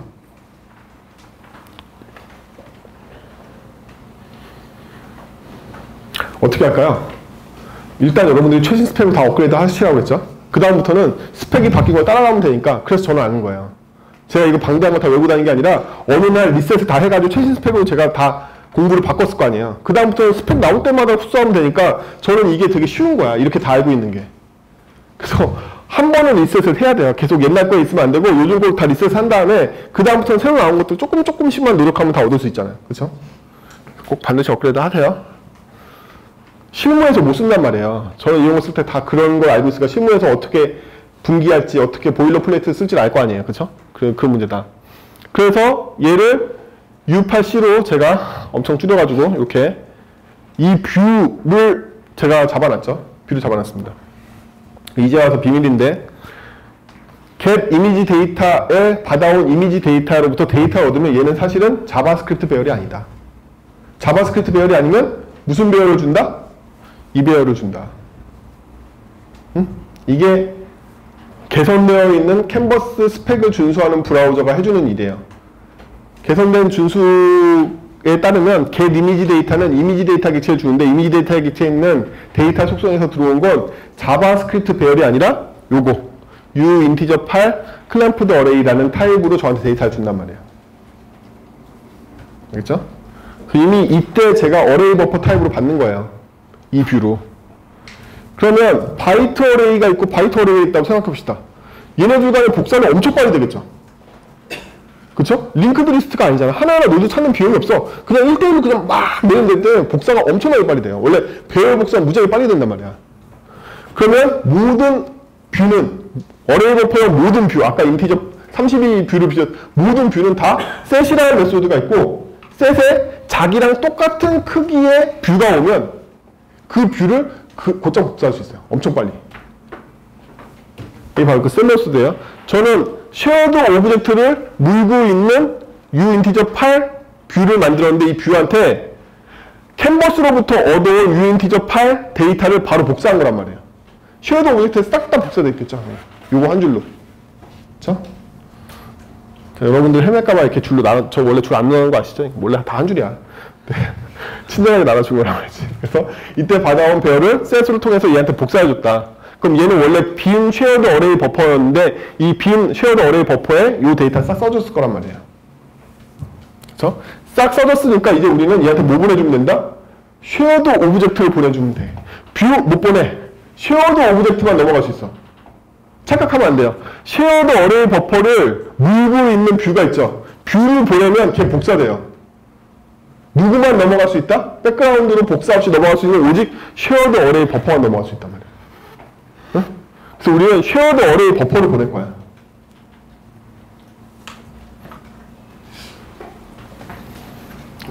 점점 분위기가 좋아지는 것도 알아듣는 것 같기도 하고. 그래서 이렇게 되면 아까랑 큰 차이점 뭐다? 아까까지는 복사본이 날아가는데 이제는 복사본이 안 날아가고 이거 데이터 그냥 날아가는 거죠. 그래서 여기에도 존재하는 백그라운드에도 존재하는 동시성 문제가 자바스크립트에서 드디어 생기게 된 거예요. 아까까지는 복사본이 날아가니까 동시성이 절대로 생기지 않는데 이제 동시성 문제가 생긴 거야. 왜? 내가 백그라운드에 보내놓고 이 오브젝트를 여기서 이 밑에서 조작하고 있으면 얘도 조작하고 저도 조작하는 일이 생기는 거니까 이제부터는. 이게 바로 자바스크립트 동시성 문제의 시작인 거예요. 바로 얘죠. 얘 때문에. 얘는 복사되지 않고 그냥 넘어가기 때문에 얘를 지금 제가 여기까지는 백그라운드 스레드로 보낸 거잖아요. 보내면 얘는 바로 리턴할 거 아니에요. 여기에서 제가 쉐어드 오브젝트를 조작하면 백그라운드도 조작하려고 그러고 저도 조작하려고 그런단 말이죠. 그래서 동시성 문제가 생겨서 다른 모든 언어에 있는 동시성 제어를 해줘야 돼요. 근데 오늘은 아토믹으로 제어하지 않는 다른 제어법을 보여드릴 거예요. 어쨌든 그래서 쉐어드 오브젝트를 보냈으니까 쉐어드 오브젝트 가지고 꾹작꾹작 해가지고 오면 쉐어드 오브젝트는요, 안타깝게도 캔버스에 집어넣을 수가 없어요. 쉐어드 어레이 버퍼의 스펙으로는 캔버스가 받아주지 않아. 캔버스는 u인티저 파일 클램프드 어레이를 받긴 하지만 그 원본 데이터가 쉐어드 오브젝트가 되면 안 돼. 당연하겠죠. 캔버스에 그림을 그렸는데 쉐어드 오브젝트면 쉐어드 오브젝트 바꿀 때 캔버스가 자동으로 바뀌나? 그런 건 아니잖아. 따라서 얘는 쉐어드 오브젝트가 아닌 어레이 버퍼를 기반으로 하고 있는 u인티저 파일 클램프 어레이를 받아야 된단 말이에요. 오케이? 그래서 복사본을 만들어야 된다. 그러면 원래 얘의 크기, 그쵸? 쉐어드 어레이 버퍼의 요 크기로 u인티저 파일 클램프드 어레이를 요 숫자를 보내서 만들면 빈 어레이를 만들게 됩니다. 이 안에 당연히 어레이 버퍼가 있죠. 예? 빈 어레이 버퍼를 만들어서 얘한테 뭘 카피해준다? 얘를 그대로 카피해주면 되겠죠. 그쵸? 얘는 쉐어드 어레이를 갖고 있고 쉐어드 어레이는 아까 고쳤으니까. 그쵸? 하나 더 간 거지. 뺏겨봐. 아니야? 같이 나와? 그렇게 되고 이렇게 만든 새로운 R 객체를 이미지 데이터 객체를 만들어서 R을 넣어주고 윗사이트 넣어줘서 얘를 가지고 풋 이미지를 하면 되겠죠. 이걸 통해서 아까 코드와는 다르게 배열을 복사해서 옮기지도 않고 복사한 배열을 받지도 않는다는 거예요. 여기에 따라서 여기도 고치면 되죠. 원래 데이터는 이렇게 생겨서 배열 받을 생각하고 있죠. 복사된 배열 받아서 쭉 만들고 배열 보내면 복사해서 온다고 했죠. 이제는 그렇게 안 하고 쉐어드 어레이 버퍼가 오게 될 테고 쉐어드 어레이 버퍼를 u인티저 파일 클램프드 어레이로 뷰로 감싸가지고 그 뷰의 진짜 길이는 이렇게 얻어요. 바이트 랭스로. 여기에는 두 가지 속성이 있습니다. 랭스라는 속성과 바이트 랭스라는 속성이 있어요.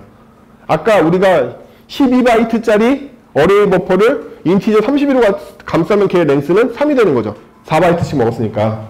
하지만 바이트 랭스로는 12가 나온단 말이에요. 바이트 랭스면 원래 이 쉐어드 오브젝트의 길이겠죠. 원래 뭐 8바이트니까 똑같아요, 얘는. 바이트 랭스랑. 그래서 이 로직을 그대로 다 실행하고 쉐어드 오브젝트를 리턴하고 있는 거죠. 그렇죠? 그래서 아까는 배열을 복사해서 받고 복사해서 리턴해 줬는데 지금은 저 큰 배열을 복사하지도 않고 복사로 반환하지도 않는다. 그래서 언뜻 비슷해 보이지만 쉐어드 어레이 기반으로 만들어 온 것 때문에 이 과정, 데이터를 주고받는 과정이 엄청나게 빨라진 거죠. 그래서 굉장히 큰 이미지가 와도 백그라운드 스레드에서 처리를 의뢰할 때도 부담이 없다. 왜? 데이터 복사에 대한 비용이 사라지기 때문에.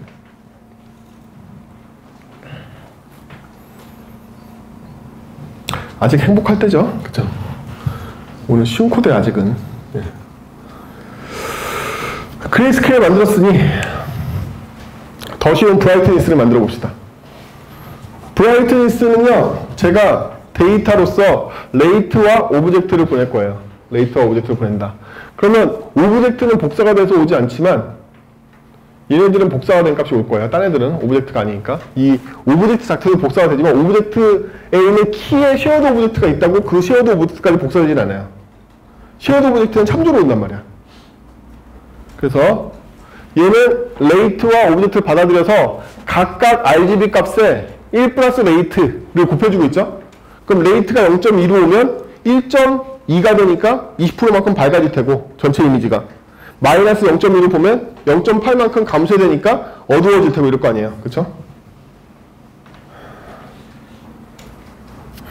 이씨, 그래픽스 이론 배워.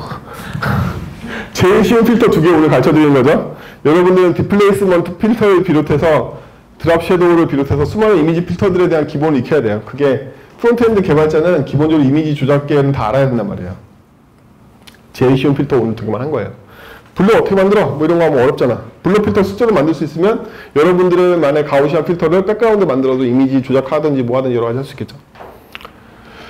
자, 그래서 얘도 똑같은 형식으로 돼 있죠. 오브젝트를 8비트로 바꿔가지고 브라이트니스를 조정한 다음에 다시 오브젝트를 보내도록 돼 있죠. 그럼 얘한테 값을 보낼 때는 이런 오브젝트로 보내주면 되겠죠.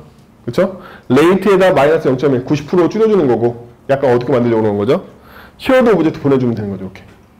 그러면 요 객체는 복사본으로 가긴 해요. 하지만 그렇다고 얘가 복사본으로 가는 건 아니라고. 얘는 복사본으로 가지 않아요. 얘는 원본이 가. 그래서 객체 안에 둘러싸여 있다 하더라도 원본이 간다. 객체는 복사될지언정. 그렇죠? 그리고 얘도 하는 일이 비슷하고 얘도 하는 일이 비슷하니까 카피 함수를 제가 빼냈어요. 그래서 카피 함수 뭐 어디로 숨었지? 딴 데 났나? 하는 일을 그냥 줄여가지고 카피 함수로 제가 줄여놨어요. 아, 얘가 가리고 있구나. 빽해봐. 다음. 이씨, 카피 함수 안 보인다. 그냥 다음으로 가. 그래서 그레이스케일도 이렇게 되는데, 제가 이제 얘기하고 싶은 거, 이때부터 동시성 문제가 일어난다는 거야. 우리가 이 코드를 보고 알아야 될 건 뭐냐면, 굉장히 중요해. 이제부터 어려워질 거예요. 진담이에요. 지금까지 어려운 게 아니고 지금부터 어려워지는 건데, 그레이스케일도 현재 쉐어드 오브젝트를 보내서 열일하는 중이죠. 열일하는 중이야. 하지만 이걸 의뢰하고 바로 밑으로 떠서 얘도 바로 실행됐을 거 아니에요. 얘도 이거 가지고 지금 열일하는 중이죠. 그러면 둘 다 열일하고 있는 상태잖아요. 그럼 얘는 그레이스케일로 만들려고 그러고 얘는 다운을 시키려고 그래.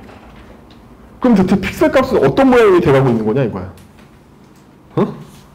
얘가 절반쯤 루프 돌고 얘가 루프를 시작했어. 그러면 제가 바뀐 부분을 얘는 할 테고, 거꾸로 얘가 절반쯤 됐을 때 제가 하면 얘가 어둡게 한 부분을 쟤는 바꾸기 시작하겠죠. 이게 곱셈이기 때문에 순서의 차이는 없죠. 덧셈 곱셈은 원래 결합법칙이 성립하잖아요. 2 곱하기 3은 3 곱하기 2나 똑같잖아. 근데 여기 덧셈이 결부되어 있기 때문에, 그쵸? 곱셈을 계속 덧셈이 있기 때문에 더하고 곱한 거와 곱하고 더한 거에 차이가 있단 말이에요. 그래서 이게 누가 먼저 열심히 일했냐에 따라서 쉐어드 오브젝트 값이 엉망진창이겠죠. 동시에 일어나니까. 우리는 값에 대한 베타 계약을 안 했고 두 개의 값을 둘이 같이 다른 스레드에서 쓰려고 그런단 말이에요. 그쵸? 그럼 내가 심지어 얘가 이 값을 읽어드려서 여기 곱했는데 이 값이 실제로는 읽어드리는 시점에 얘가 쓸 수도 있어요. 그쵸? 이것도 보장 못하는 거야. 이걸 읽어드렸는데 그 사이에 누가 이걸 쓰고 있을 수 있단 말이야. 이것도 다 트랜잭셔널 하지 않단 말이지. 이게 동시성의 문제인 거야. 쉐어드 오브젝트를 양쪽이 같이 다루기 때문에. 그럼 우리가 이걸 수동으로 제어하려면 어떻게 된다? 어웨이트를 거든지, 이 함수 자체를 어싱크로 만들어서 어웨이트를 거든지, 아니면 그레이스케일이 끝난 다음에 그 다음에 브라이트니스를 해주면 되겠죠. 이렇게. 그렇죠? 그럼 우리가 지금 쉐어드 오브젝트에 대해서 취할 수 있는 조치는 사실 이거밖에 없는 거 아니에요? 그쵸? 둘이 동시서 엉망진창을 만들지 않으려면 순차적으로 처리하는 이거밖에 없잖아요. 우리한테 수단이. 근데 매번 이렇게 하기 너무 귀찮은 거죠. 그럼 우리는 이걸 어떻게 처리할까에 대해서 고민을 할 건데, 어쨌든 이 문제를 정확하게 인식하시겠어요? 어떤 큰 문제가 일어나는지? 이렇게 하면 두 개가 동시에 일어난다. 쉐어드 오브젝트를 얘도 다루려고 그러고 얘도 다루려고 그랬단 말이지. 엉망진창이란 말이에요. 그에 비해서 이렇게 할 때는 얘가 먼저 하고 그 다음번에 이 일을 하니까 쉐어드 오브젝트는 공유되지만 한 번에 한 놈만 쓰고 있는 상태가 되는 거죠. 그래요. 그래서 자바스크립트가 전례 없이 이 문제를 겪게 됐어요. 이 문제를 겪게 됐다. 자바스크립트만 전례가 없는 거지 모든 언어는 처음부터 다 이 문제가 있어요. 멀티스레드를 지원하는 이상은 다 이 문제가 있습니다. 그래서 오늘 배울 기법은 멀티스레드 기법 중에 가장 일반화적인 스케줄드 큐라는 걸 배울 거예요. 큐는 여러 가지 형식들이 있어요. 서클 큐도 있고 일반적으로 여러분들이 알고 계시는 큐도 있고 리미티드 큐도 있고 그런데 큐 중에는 스타트 엔드 포인트를 따로 갖고 있는 큐가 있습니다. 이 스타트 엔드 포인트가 따로 있는 경우에는 일반적으로 어떤 큐를 쓰냐면 링크드 리스트를 이용한 큐를 사용해요. 큐는 배열 아니야? 링크드 리스트로 된단 말이에요, 원래 큐가. 그러면 이렇게 생각해보죠. 제가 계속 입력할 때는 end라는 포인트에 계속 붙여간다고 생각을 해보죠. 근데 처음에는 end하고 스타트가 똑같은 객체예요. 똑같은 객체인데 어떤 일이 끝날 때마다, 아니 추가할 때마다 end 노드에다 계속 붙여간다고 생각을 해보세요. 그럼 여기는 추가가 계속 되는 노드겠죠? 그에 비해서 어떤 일이 끝나면 스타트 노드에서 다음번 넥스트를 찾아서 이동한다고 생각해 보세요. 그럼 이건 프로세스 끝날 때 이동시키는 커서인 거고 추가할 때는 엔드에다 계속 추가해 간단 말이죠. 모르겠다고? 해보지 뭐. 워커 프라미스는 현재 동시성 제어를 전혀해주지 않기 때문에 동시성 제어 기능이 없어서 아까 그런 일을 하면 엉망진창이 됩니다. 근데 아까 그런 일을 하면 엉망진창이 되지만 이걸 내부적인 스케줄드 큐로 바꿔서 그런 일이 안 일어나도록 바꾸려고 그러는 거예요. 그러면 아까 말한 대로 스타트 엔드를 도입하자는 거예요. 스타트 엔드를 도입해요. 그러면 이제는 뭘 할 거냐면 발동 시점과 실행 시점을 분리해야 돼요. 저번 시간에 혹시 기억나시는지 모르겠는데 함수에는 두 가지 시점이 있다고 했죠. 인보케이션하고 익스큐션이라는 시점이 있다고 그랬잖아요. 함수가 기동할 거야. 나는 이제부터 실행을 시작해야지 라고 우리가 콜하는 시점이 바로 인보케이션이란 말이야. 근데 인보케이션 시점이 진짜 실행할 거냐? 아니야. 그냥 실행하는 척만 하고 아무것도 안 할 수도 있다는 거죠. 진짜 실행은 내가 틈나면 해줄게. 즉 접수만 받고 실제로 기동을 나중에 한다는 거야. 여러분들이 맨날 카페에 가시면 경험하신 거와 똑같아. 오더를 내리는 순간 여러분들은 주문을 했잖아요. 그럼 원래 주문에 대한 결과는 음료를 받는 거죠. 근데 주문하자마자 음료가 안 나오잖아. 음료 언제 나와요? 알바가 원할 때 나오잖아. 우리가 원할 때 나오지 않잖아. 이게 바로 인보크가 언제 일어났다? 주문할 때. 익스큐션 언제 일어났다? 내가 물건 받을 때 일어난단 말이야. 그럼 나는 물건 언제 받지? 그 알바 마음이잖아. 그쵸? 알바 마음이란 말이야. 즉 내부 사정에 따라서 익스큐션을 얼마든지 딜레이 시킬 수도 있는 거죠. 하지만 저는 이미 인보케이션 이후에 제가 할 수 있는 게 있나요? 없어. 그렇죠? 인보케이션 이미 한 거야. 나는 커피를 마시겠다고 이미 커피 콜을 했단 말이야. 단지 내 손에 커피가 오는 게 내 마음대로 안 될 뿐. 이걸 바로 인보케이션하고 익스큐션의 분리라고 부른단 말이야. 함수에. 그러면 여기에 필수적인 조건은 뭐죠? 알바가 나중에 제 커피를 만들어 주려면 필수적인 조건이 뭐예요? 제가 주문할 당시의 모든 상황을 다 기록해놔야지만 나중에 만들 수 있을 거 아니야. 제가 주문할 때 내용을 어떤 옵션을 추가했는지 다 알고 있어야지만 나중에 처리할 수 있을 거 아니에요.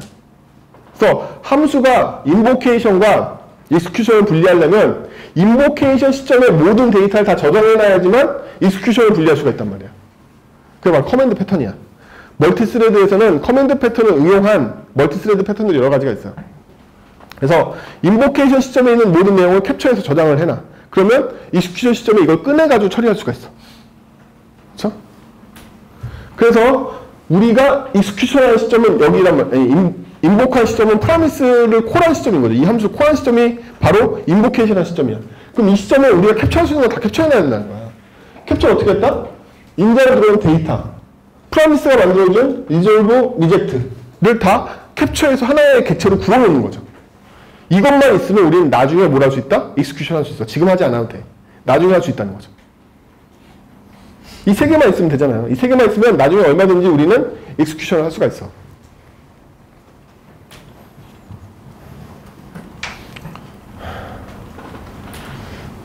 나 아직 아토믹스트를 할 때가 아닌 거야. 그냥 일반 컴퓨터 이론이 약하니까 멀티스레드 이론으로 들어갈 수가 없어.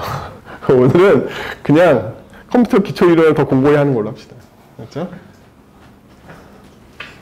제가 많은 언어로 많은 강의를 해보는데요. 프론트엔드 개발자한테 강의할 때가 컴퓨터 기초 이론을 가장 낮은 수준으로 보고 강의를 전개했어야 돼요. 이게 다른 언어 개발자나 다른 플랫폼 개발자한테 할 때는 제가 이렇게까지 친절하게 설명 안 해요. 그냥 다 깔고 간단 말이에요. 알지 이러면서.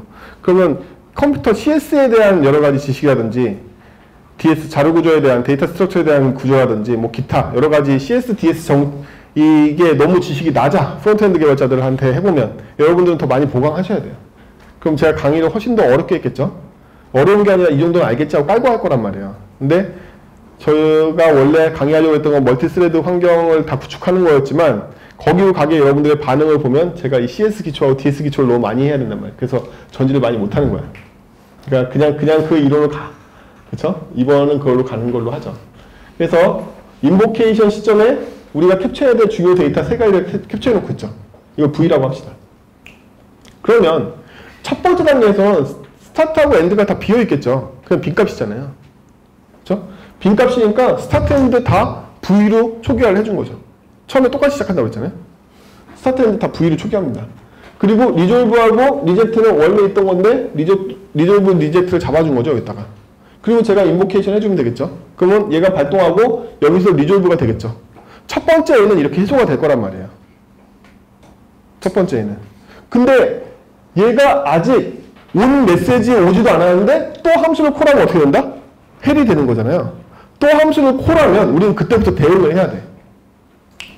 또 함수를 콜하면 그때는 스타트 엔드가 잡혀있는 상황이기 때문에 여기가 일로 들어오게 된단 말이에요. 엔드가 있으니까.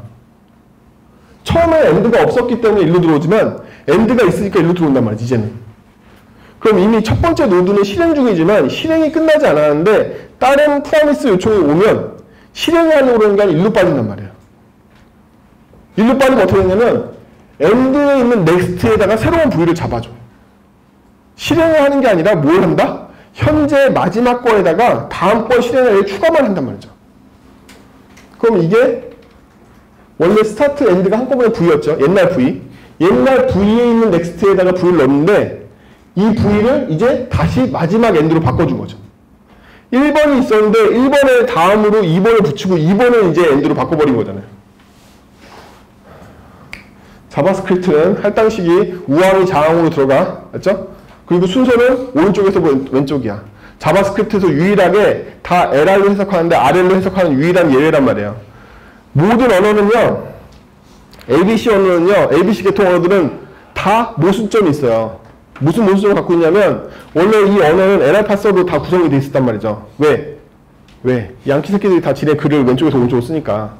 일본 애들이 언어를 만들었으면 오른쪽에서 왼쪽으로 만들었겠지. 우리가 훈민정음 시절에 만들었으면 위에서 아래로 오른쪽에서 왼쪽으로 썼겠지. 훈민정음 해를 보면 이렇게 생겼잖아. 그쵸? 근데 이거 다 양키들이 만들었으니까 왼쪽에서 오른쪽으로 읽게끔 만들었단 말이야. 근데 초창기에 컴퓨터 ABC 언어를 만든 새끼들 다 누구였다? 수학자였단 말이지. 수학자가 보기에는 할당은 오른쪽에서 왼쪽으로 돼야 되는 거야. 말도 안 되게 실이. 당연히 1은 3으로 돼야 되는 거잖아. 컴퓨터 왼쪽에서 오른쪽이니까. 수학만 오른쪽에서 왼쪽으로 할당한단 말이지. fx는 3이라고. 응?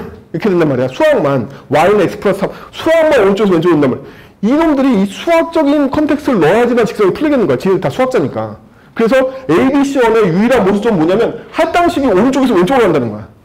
나머지 언어의 모든 요소는 다 왼쪽에서 오른쪽으로 가요. 할당식만 오른쪽에서 왼쪽으로 가는 이상한 부분을 갖고 있는 거죠. 얘가. 그쵸?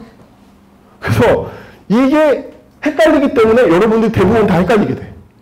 얘가 얘한테 들어간다면 얘가 얘한테 들어가는 거야? 이렇게 생각을 해야 되는데 할당식만 오른쪽에서 왼쪽이니까 볼 때마다 헷갈리는 거죠. 이게 ABC 언어를 처음에 입문하신 분들이 가장 많이 실수하는 부분이란 말이에요. 언어가 여러분들 실수 유도하는 거야. 언어 전체가 다 왼쪽에서 오른쪽으로 파싱이 되는데 얘만 오른쪽에서 왼쪽으로 파싱하게 만들었거든. 왜? 지들이 다 수학자라서 그래. ABC 언어 쓰는 애들이 다 수학자라는 애들이라서 그래. 그 전통이 이어져서 언어의 유일한, 언어 실제로 구축해보면 파서 구축할 때도 그지 같단 말이에요. 얘만 RL 파서가 되니까. 다 LR 파서 짤 수 있는데 전진조정, 포워드, 토크라이저를 다 짤 수 있단 말이야. 누구만 제외하고 할당식만 제외하고. 할당식만 딸 때만 이때만 스택이 필요해. 왜? 오른쪽에서 왼쪽으로 할당하려면 토크라이저는 이렇게 전진하고 있는데 이 콜이 나오는 순간 얘를 묶어뒀다가 얘를 인식한 다음에 이렇게 넣어야 되는 걸 바꿔야 된단 말이야. 얘만 모순점을 일으키는 거죠. 아씨, 뭘 흥분해가지고 얘기하고 있지?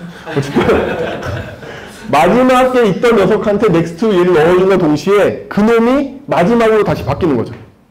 오케이? 그래서 마지막은 마지막에 너네가 계속 바뀌어. 제일 마지막 꽁지에다 붙여주고 붙인 놈이 또 마지막이 되고 얘한테 또 붙여주고 붙인 놈이 또 마지막이 되는 거야. 엔드로. 그쵸? 그래서 이때는 포스트 메시지를 안 보내고 그냥 마지막에 붙이기만 한단 말이에요. 네가 앞에서 하던 게 안 끝났잖아. 그러니까 난 붙여버릴 거야. 이렇게 되는 거죠. 이게 아까 말했던 스케줄드 큐에서는 추가할 때 어디에? 엔드 포인트에다 계속 추가해야 한다는 거예요. 스타트 엔드를 나눠서 스타트는 실행이 소비하고 엔드는 추가가 소비한단 말이에요. 추가는 엔드밖에 안 봐. 아예 스타트가 안 나와. 끝에만 추가하면 되는 거야. 큐기 때문에 앞에 있는 애가 실행되면 실행된 이후에 이제 힌트가 왔죠. 실행된 이후에 이 실행된 놈에 넥스트가 있으면 그 다음 놈을 소비하려고 그러는 거겠지. 스타트는 이때 갱신된단 말이야. 첫 번째 놈이 스타트였는데 얘가 실행이 다 되고 나면 얘 넥스트인 두 번째 애가 스타트 지점으로 바뀐단 말이죠. 그래서 실행한 애가 엔드를 향해서 쫓아오는 거죠. 엔드는 추가할 때만 계속 달려가서 도망가고 언젠가는 실행이 끝나는 동안 아무도 추가 안 하면 스타트가 엔드를 따로 잡겠나요? 그럼 멈추는 거죠. 멈추면 어떤 상태가 된다? 다시 이 상태가 되는 거지. 다시 여기서 발동이 시작된단 말이에요.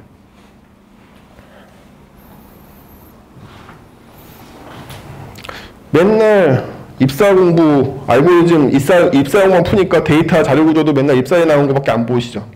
그쵸? 책들도 다 그런 것밖에 안 가르치니까. 실무용 데이터 구조들은 다 안 배우고 와. 회사에서 다 코딜라이트 같은 거 시험 보니까 시험을 위한 자료 구조 외에는 저는 알고리즘 공부를 기피하는 것도 원래 추천하지 않아요. 알고리즘을 공부해 보시면 거기 나오는 코드들은 설계사 사고 보면 다 개떡같은 코드들이죠. 유지보수 안 되고, 제어문 떡칠돼 있고, 변수 이상하게 쓰고 있고, 그쵸? 다 그런 코드들이잖아. 설계사상에 안 맞는 코드들이야. 어쨌든. 그쵸? 이렇게 돼 있어. 그러면 시작 쪽은 알겠어. 끝 쪽에서 그냥 이렇게 하고 나면 현재 스타트 지점에 있는 넥스트로 옮길 수가 없잖아요. 그쵸? 그래서 여기도 개조해야 됩니다. 그래서 얘는 리졸브 한 다음에 넥스트로 호출하겠죠. 그리고 얘도 리젝트 한 다음에 넥스트로 호출하겠단 말이야. 이 넥스트가 알아서 해줄 거야. 다음 노드 옮겨주는 작업. 실행은 누굴 소비한다? 스타트를 소비한다고 그랬잖아요. 스타트를 소비한 작업이 이 넥스트를 할 거란 말이지. 표현식을 잘 볼까요? 제가 괄호를 묶은 다음에 컴마를 썼는데 이 컴마는 자바스크립트에 있는 지연 연산자라는 거예요. 지연 연산자는 뭐냐면 1,2라고 쓰면 걔의 결과값은 뭐가 된다? 2가 돼요. 무조건 제일 뒤에 게 돼. 대신에 차근차근 실행해가면서 평가를 해줘. 따라서 얘를 평가하고 컴마 얘를 했으니까 얘도 평가해. 단지 화살표 연산자는 우선순위가 굉장히 낮은 녀석이에요. 왜냐하면 뒤에 후방으로 붙이기 위해서. 그래서 컴마를 쓰면 여기서 끊어져 버려요. 화살표 연산자가. 그럴 때 화살표 연산자에 묶기 위해서는 하나의 표현식을 묶어주는 괄호가 하나 더 필요한 거예요. 그래요. 연산자 공부하면 알게 돼요. 자바스크립트 연산자 공부해 보신 적 없잖아요. 내 연산자를 왜 몰라 이러면서. 자바스크립트는 언어 중에 연산자가 제일 많아요. 그런 생각 안 해보셨겠지만 ABC 언어 계열을 다 포함해도 자바스크립트만큼 연산자가 많은 애가 없어. 너무 많아. 제일 많아. 연산자 공부하려면 빡세단 말이지. 여러분들은 주요 사칙 연산자하고 비교 연산자 몇 개만 아시잖아요. 컴마 연산자 잘 모르시잖아요. 우선순위가 어느 정도 되는지, 언제 쓰는 건지. 공부해보시면 깊어요.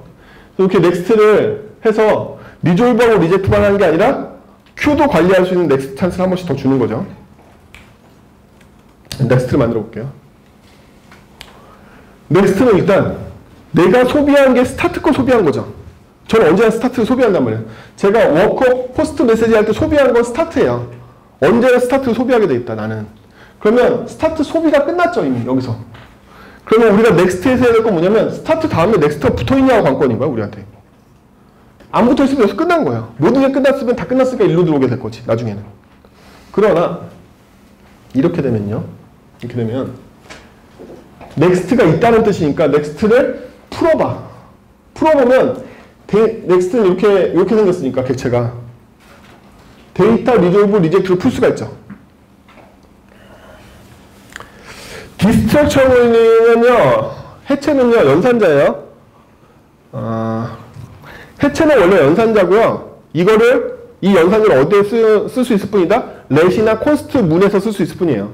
선언문에서 해체 연산자를 쓸 수 있는 것 뿐이지 해체는 자체는 연산자란 말이에요.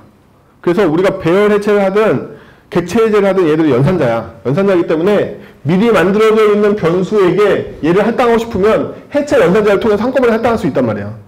마치 이퀄 같은 할당자하고 똑같은 이 연산자란 말이에요. 이것도 책들이 다 대부분 잘못 가르쳐가지고 해체가 연산자인지 잘 모르죠. 단지 문법상 파서의 문제 때문에 객체 해체는 반드시 괄호를 묶어줘야 되고 배열 해체는 모순되는 문법이 없기 때문에 그냥 괄호 없이 배열 해체는 쓸 수 있어요. 해체 문법을. 그래서 객체 해체를 쓸 때는 반드시 괄호 묶어줘야 된다. 객체 해체 연산자를 쓸 때는. 그럼 얘는 해체할 때 데이터 리졸브 리젝트로 이 안을 해체할 건데 해체하는 방법은 어떻게 해체한다? 원래는 변수에 매표하려고 그랬죠. 여기 선언하지 않았으니까. 그쵸? 제가 선언했으면 지역 변수를 만들었겠지만 선언하지 않았으니까 원래 스코프 함수를 찾아서 어떤 어휘 공간에 있는 건지 찾아가지고 걔한테 얘를 할당해 주겠죠. 응? 할당 연산자란 말이야. 그래서 해체라는 건 원래 해체 할당 연산자예요. 그쵸? 해체의 결과를 어디에? 변수에 할당하려고 그러는 거니까. 그러면 스타트로부터 다시 얘네들을 재활성시켰잖아요. 그쵸? 여기서도 보면 현재 스타트 버전이 갖고 있는 얘네들을 여기다 넣어준 거죠. 주인공으로서. 그쵸? 주인공을 여기다 넣어준 거잖아요. 데이터도 현재 거. 그 다음에 리졸브하고 리젝트도 현재 거를 여기다 넣어준 거잖아요. 항상 워커는 뭐만 소비하냐면 인자로 들어온 데이터와 리졸브, 리젝트만 소비하게 돼 있단 말이죠. 그쵸? 이 안에서 보면 얘가 소비하는 건 리졸브하고 리젝트 소비한 건 딴 거 소비하지 않는단 말이야. 그럼 우리가 할 건 뭐냐면 다음번 큐에서부터 있는 캡처했던 내용을 어디로 옮겨줘야 된다? 워커가 소비해야 될 리졸브, 리젝트 데이터로 옮겨줘야 된단 말이죠. 그러기 위해서 캡처해놨잖아. 뽑았으니까 뽑아낸 애들은 이미 리졸브, 리젝트로 여기서 뽑아낸 게 여기에 있던 내용이 일로 들어왔을 테고 데이터도 뽑았으니까 데이터를 포스트 메시지로 넘겨주면 되는 거죠. 그럼 이 다음번에는 다시 이렇게 실행이 되고 그 다음번에 누가 실행될 거냐면 스타트를 제가 옮겨놓은 거죠. 이게 바로 소비가 스타트라는 이 소진해가는 과정이에요. 그렇죠? 얘는 스타트를 다음번 걸로 스타트 옮겨놨죠. 그래서 실행이 끝나고 나면 요거에서 그 다음번 넥스트가 있을지 볼 거란 말이지. 없으면 종결되는 거고 이렇게 스케줄드 큐 구현 이 정도밖에 안 된단 말이에요. 구현 어려운 거 없죠.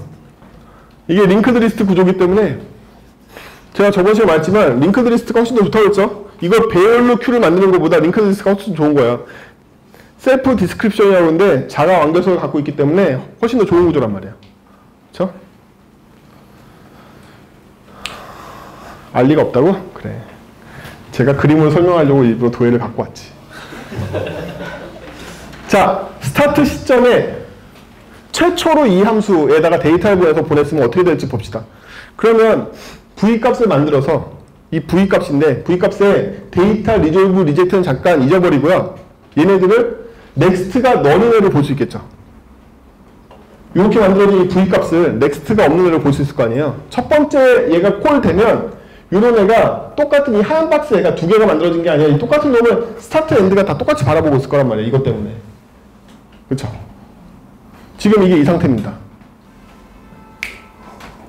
그러면 이것 때문에 얘는 실행을 시작했죠. 하얀 놈은. 달려갔단 말이에요. 문제는 뭐냐면 하얀 놈이 달려가는 사이에 딴 놈이 다시 프라미스를 만들어가려면 어떻게 하냐 이거야. 익스큐션이 아직 끝나지 않았는데 딴 놈이 넣으면 어떻게 되느냐. 그러면 이번에는 여기에다가 넣을 거 아니에요. 그럼 이번에 새로 만든 V를 노란색이라고 합시다. 노란색은 기존의 AND였던 하얀색의 넥스트에다 V를 넣었죠. 이렇게. 응? 그리고 나서 AND가 뭐가 됐다? 그 전까지 이거였는데 새로 들어온 노란색이 된 거 아니에요. 오케이? 아직까지도 얘는 실행 중이에요. 실행이 끝나지 않았는데 이렇게 되면 이렇게 잡아주고 끝난 거죠. 실행하지 않아 얘는. 스케줄되어 있기 때문에. 그 사이에 또 다른 놈을 넣어. 그러면 이제는 노란 놈이 널이었는데 넥스트가 파란색으로 바뀌고 파란색이 엔드가 되는 거죠. 실행하진 않아. 연결만 하는 거지. 그렇죠? 이게 어디에서 일어나는 일이다? 입력 쪽에서 일어나고 있는 일이죠. 얘가 바로 그런 일을 하고 있는 거야. 계속해서 엔드 쪽을 바꿔주고 있는 거죠. 엔드가 가르치는 애를 바꿔준다. 스타트는 스타트 그대로야. 얘야. 아직도. 하얀 애. 응? 스타트는 하얀 애 그대로. 단지 스타트의 변화점은 뭐였다? 널이었는데 넥스트가 노란색으로 바뀐 것 뿐이지. 그렇죠? 그리고 노란색의 넥스트는 이미 파란색으로 예약돼 있죠. 그렇죠? 저거 통해서. 실행이 완결시켜볼까요? 실행이 완결시킨 점이 여기인데 그렇죠? 넥스트에 왔더니 스타트에 넥스트가 있냐고 묻고 있잖아요. 스타트에 넥스트 있네. 너 아니네. 그렇죠? 스타트에 넥스트는 누구다? 노란색이네. 노란색이야. 따라서 우리는 노란색을 해체해서 노란색에 있던 데이터 리졸브 리젝트를 끝낼 수가 있게 되는 거죠. 이게 다음 타자 맞잖아. 다음 번호 일하래야 돼. 그쵸? 그래서 얘를 꺼내서 뭘로 환원해줬다? 리졸브 리젝트 데이터로 환원해준 거예요. 이 데이터로 얘를 다시 실행시킨 거죠. 그래서 이때 스타트는 하얀색이었는데 누구로 바뀌었다? 넥스트로 바뀌었으니까 노란색으로 바뀌었지. 그쵸? 스타트는 이때 바뀐다고. 노란색으로. 원래 스타트는 흰색이었는데 흰색에 있던 넥스트를 다시 스타트로 바꾸겠다네. 이러고서 다시 실행하면 똑같은 일이 일어나는 거죠. 그 다음번에 여기 도착할 테고 여기 도착하면 넥스트는 파란색이 돼서 파란색으로 다시 해체해가지고 포스트가 시작될 테고 파란색에 있는 애가 다시 스타트로 바뀌겠죠. 그래서 실행할 때마다 스타트를 하나씩 쫓아오고 프라미스를 만들 때마다 여기 하나씩 추가되겠죠. 하지만 실행되는 건 언제나 하나씩 순서대로 큐에서 하나씩 끝내서 실행되겠죠. 그래서 실행할 게 더 이상 없으면 멈추고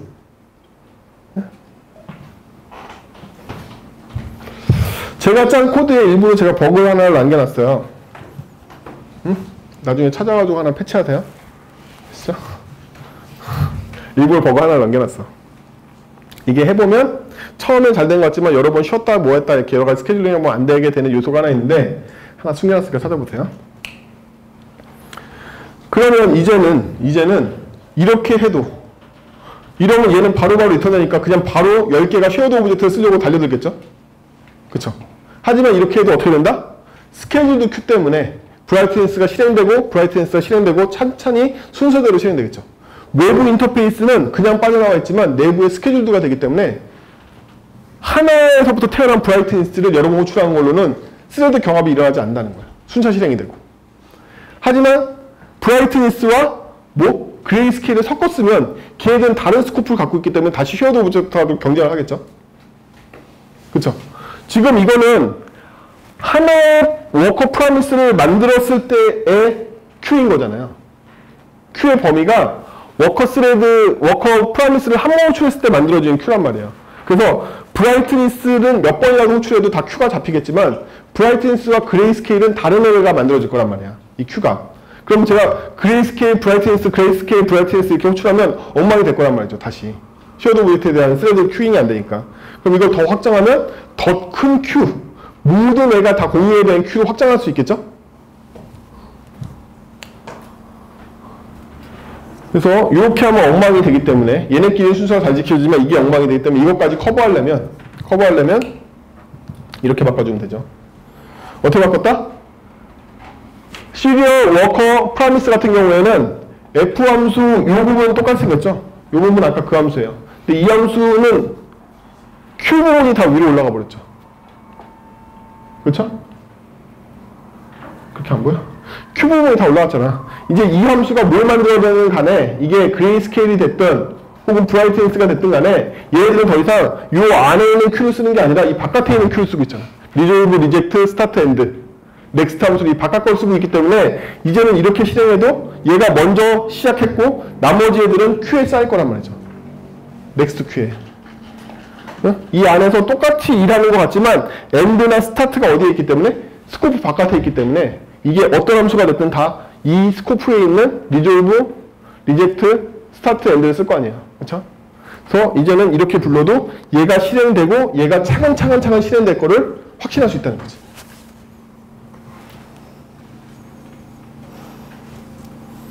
이 확신할 수 없는 사람들 같으냐고. 자, 전반적으로 이 제어가 가능한 이유는 뭐죠? 왜 가능하냐면 여기에 나와 있는 스타트, 엔드, 리젝트, 리졸브가 제어 변수라고 부르는 건데요. 멀티 스레드 간의 제어를 해주는 제어 변수잖아요, 얘네들이. 우리는 워커 스레드가 반드시 리졸브와 리젝트를 소비할 수 있게 해준다는 얘기는 뭐냐면 제가 어느 시점에 리졸브, 리젝트를 정해놓으면 얘가 아무도 간섭하지 않을 거라는 확신이 있어서 그래요. 그쵸? 왜냐하면 지금 있는 모든 로직이 어디에 있기 때문이다? 메인 스레드에 있기 때문에 다른 스레드가 여기에 접근할 수 없고 얘는 반드시 하나의 스레드가 이 로직을 실행할 거라는 걸 보장받는단 말이에요. 그래서 어떤 한 스레드가 반드시 싱글 스레드로 얘를 접근해서 하나의 스레드만 얘를 실행할 거라는 확신이 있는 이상 얘는 안 깨진다는 거지. 이 순서는 안 깨져. 그쵸? 한 번에 한 스레드만 얘를 접근할 수 있으니까. 그래서 단일 스레드가 제어 변수를 제어해주고 멀티 스레드가 제어 변수의 통제를 받는 이 형태로 바꿔준 거죠.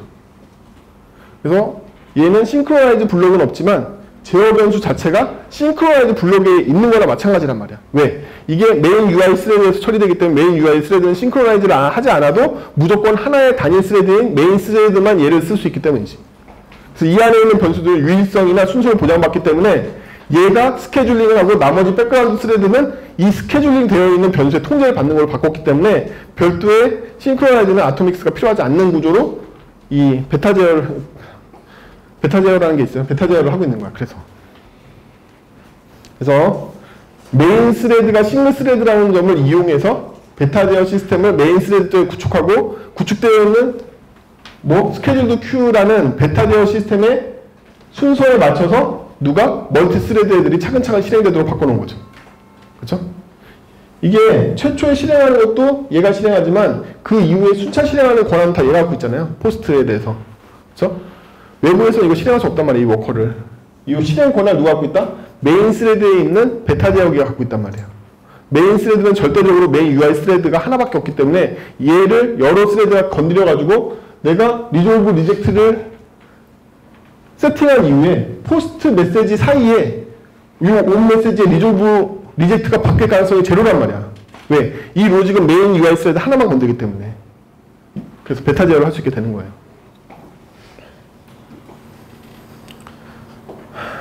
끝난 거야? 네.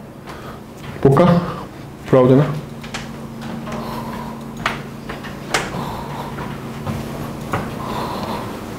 일단 출석 체크가 좀 아니 일단 브라우저.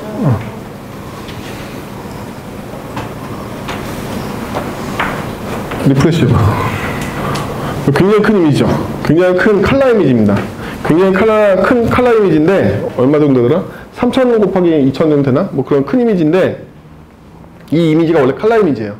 근데 그레이 스케일 하고 그 다음에 브라이트니스를 한 10번 정도 때렸단 말이에요. 소스 보기 해볼까요?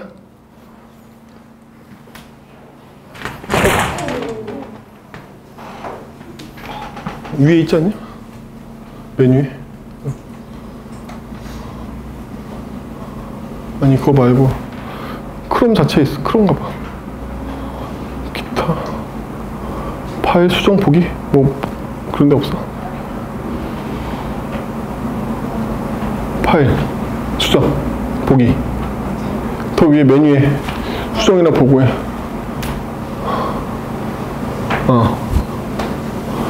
그렇죠?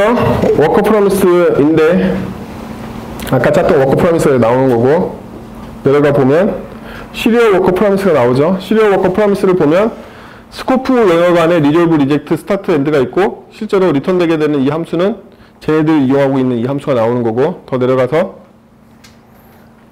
시리얼 워커 기반으로 시리얼 워커 프로미스 기반으로 그레이스케일 만들었죠. 그쵸? 또 시리얼 워커 프로미스 기반으로 브라이트니스 만든 거죠. 그쵸? 그럼 얘네 둘 다 똑같은 스케줄러를 타게 되는 거죠. 스케줄 큐를 탈 때. 제가 만약 이걸 그냥 워커 프로미스를 만들고 쟤도 워커 프로미스를 만들었으면 둘 사이에는 같은 스케줄러를 타지 않을 거란 말이에요. 스케줄 큐가 다른 애를 쓰니까. 근데 둘 다 똑같이 시리얼 워커 프로미스를 태웠으니까 같은 스케줄러의 영향을 받겠죠. 그쵸? 실제로는 더 못 내려가나? 이 이미지 객체예요. 이미지 객체 온로드에 타겟 받아가지고 위 사이트 까고, 그쵸? 요게 캔버스 객체입니다. 캔버스 객체 만들어가지고 컨텍스트 태우고, 쉐어드 오브젝트 만들고, 카피 함수 여기 나오네요. 그쵸? 카피 함수는 단순히 이거 아까 봤던 거 요거 해주고 해서 캔버스에 넣어주는 것만 해준 거예요. 그래서 그레이 스케일 다음에 카피해주고 브라이트니스를 해주면 순차 실행이 되겠죠. 오케이. 그쵸? 이렇게 하면 순차 실행이지만 그냥 이렇게 때려도 된다. 여기 보면 10번 정도 브라이트니스를 때리고 있는 거죠.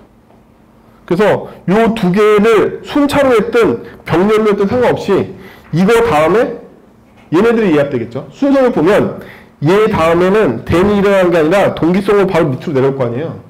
얘가 1번으로 스케줄에 예약이 될 테고 여기에 2번부터 11번까지 예약이 되겠죠. 그 다음번에 댄 이후에 12번이 예약되는 거겠죠.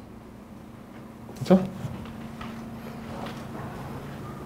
그래서 이 결과가 아까 봤던 탭에 있잖아. 탭에.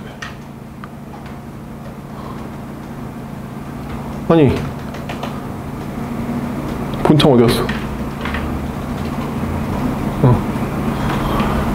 새로 고치면 연락해봐.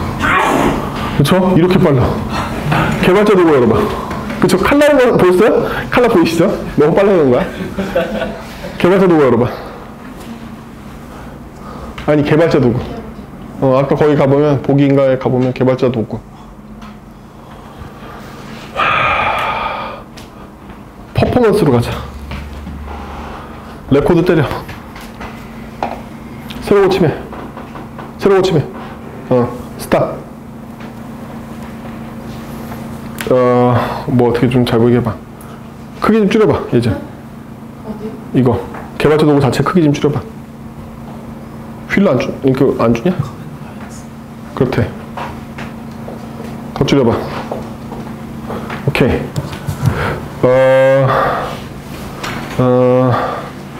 이씨, 이거 구형인가? 이거 좀 내려와봐. 이거 좀 쳐봐.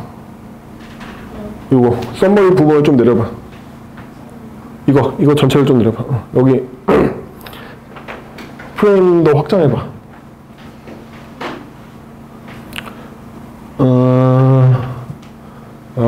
얘 왜 안 보이지?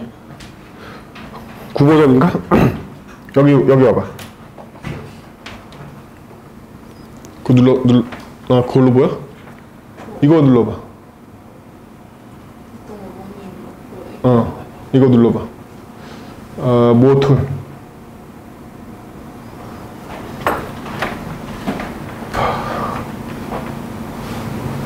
원래 여기 보이는데? 퍼포먼스 모니터 갖고 와봐. 그렇게밖에 안 나오지. 여러분들 PC판 최신 크롬을 열면요, 우리가 퍼포먼스 캡처 했을 때 여기 스레드 상황이 나오거든요. 다 밑으로 내리고 이거 다 확장해봐. 네트워크나 프레임스나 이런 거.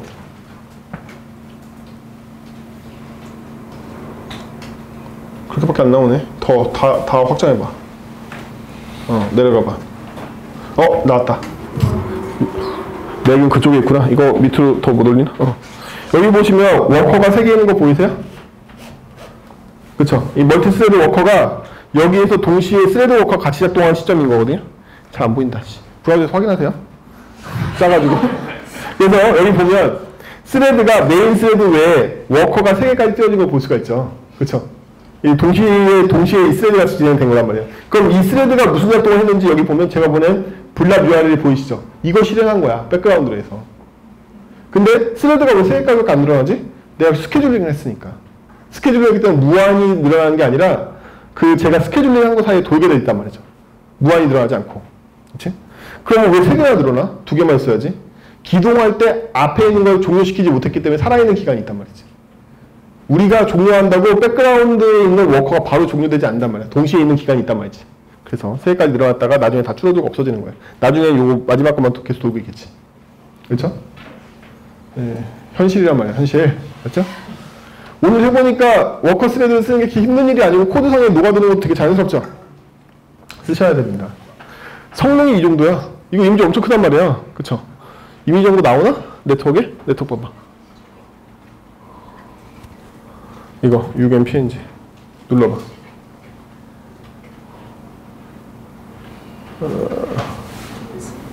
리스판스? 안 나온다. 이거 되게 큰 이미지야. 어쨌든 제가 일부러 엄청 큰 이미지를 골랐어. 보여드리려고. 근데 지금 얘가 무려 12번의 백그라운드 스레드 거친 거죠. 모든 픽셀을 12번 돌았단 말이야. 제가 그 코드를 보여드린 게 그레이스케일 돌고 브라이트니스를 12번이나 돌았단 말이지. 방금 본 이 속도가. 이게 오죽하면 이거 이제 닫아봐. 새로 고쳐내봐. 이게 왜 부드럽게 dim되고 있냐고 물어보면 이게 그 부드럽게 dim된 게 아니야. 12번은 지금 브라이트니스를 깎아낸 거란 말이죠. 근데 이게 너무 부드럽게 빨리 되니까 부드럽게 줄어드는 것처럼 보이는 거란 말이야. 이게 애니메이션이 아니야. 방금 그 속도가 다시 이 속도가 한 번씩 이 픽셀 다 돌 때 속도니까 백그라운드에서 받아가고 처리하고 즉 데이터 교환에 대한 비용이 없으니까 이 정도로 빨리 돈단 말이야. 포그라운드에서 했으면 이거 다 포그라운드 먹었겠죠. 백그라운드에서 대화를 주고받는데 이런 속도가 나는 거야. 그렇죠? 수고하셨습니다.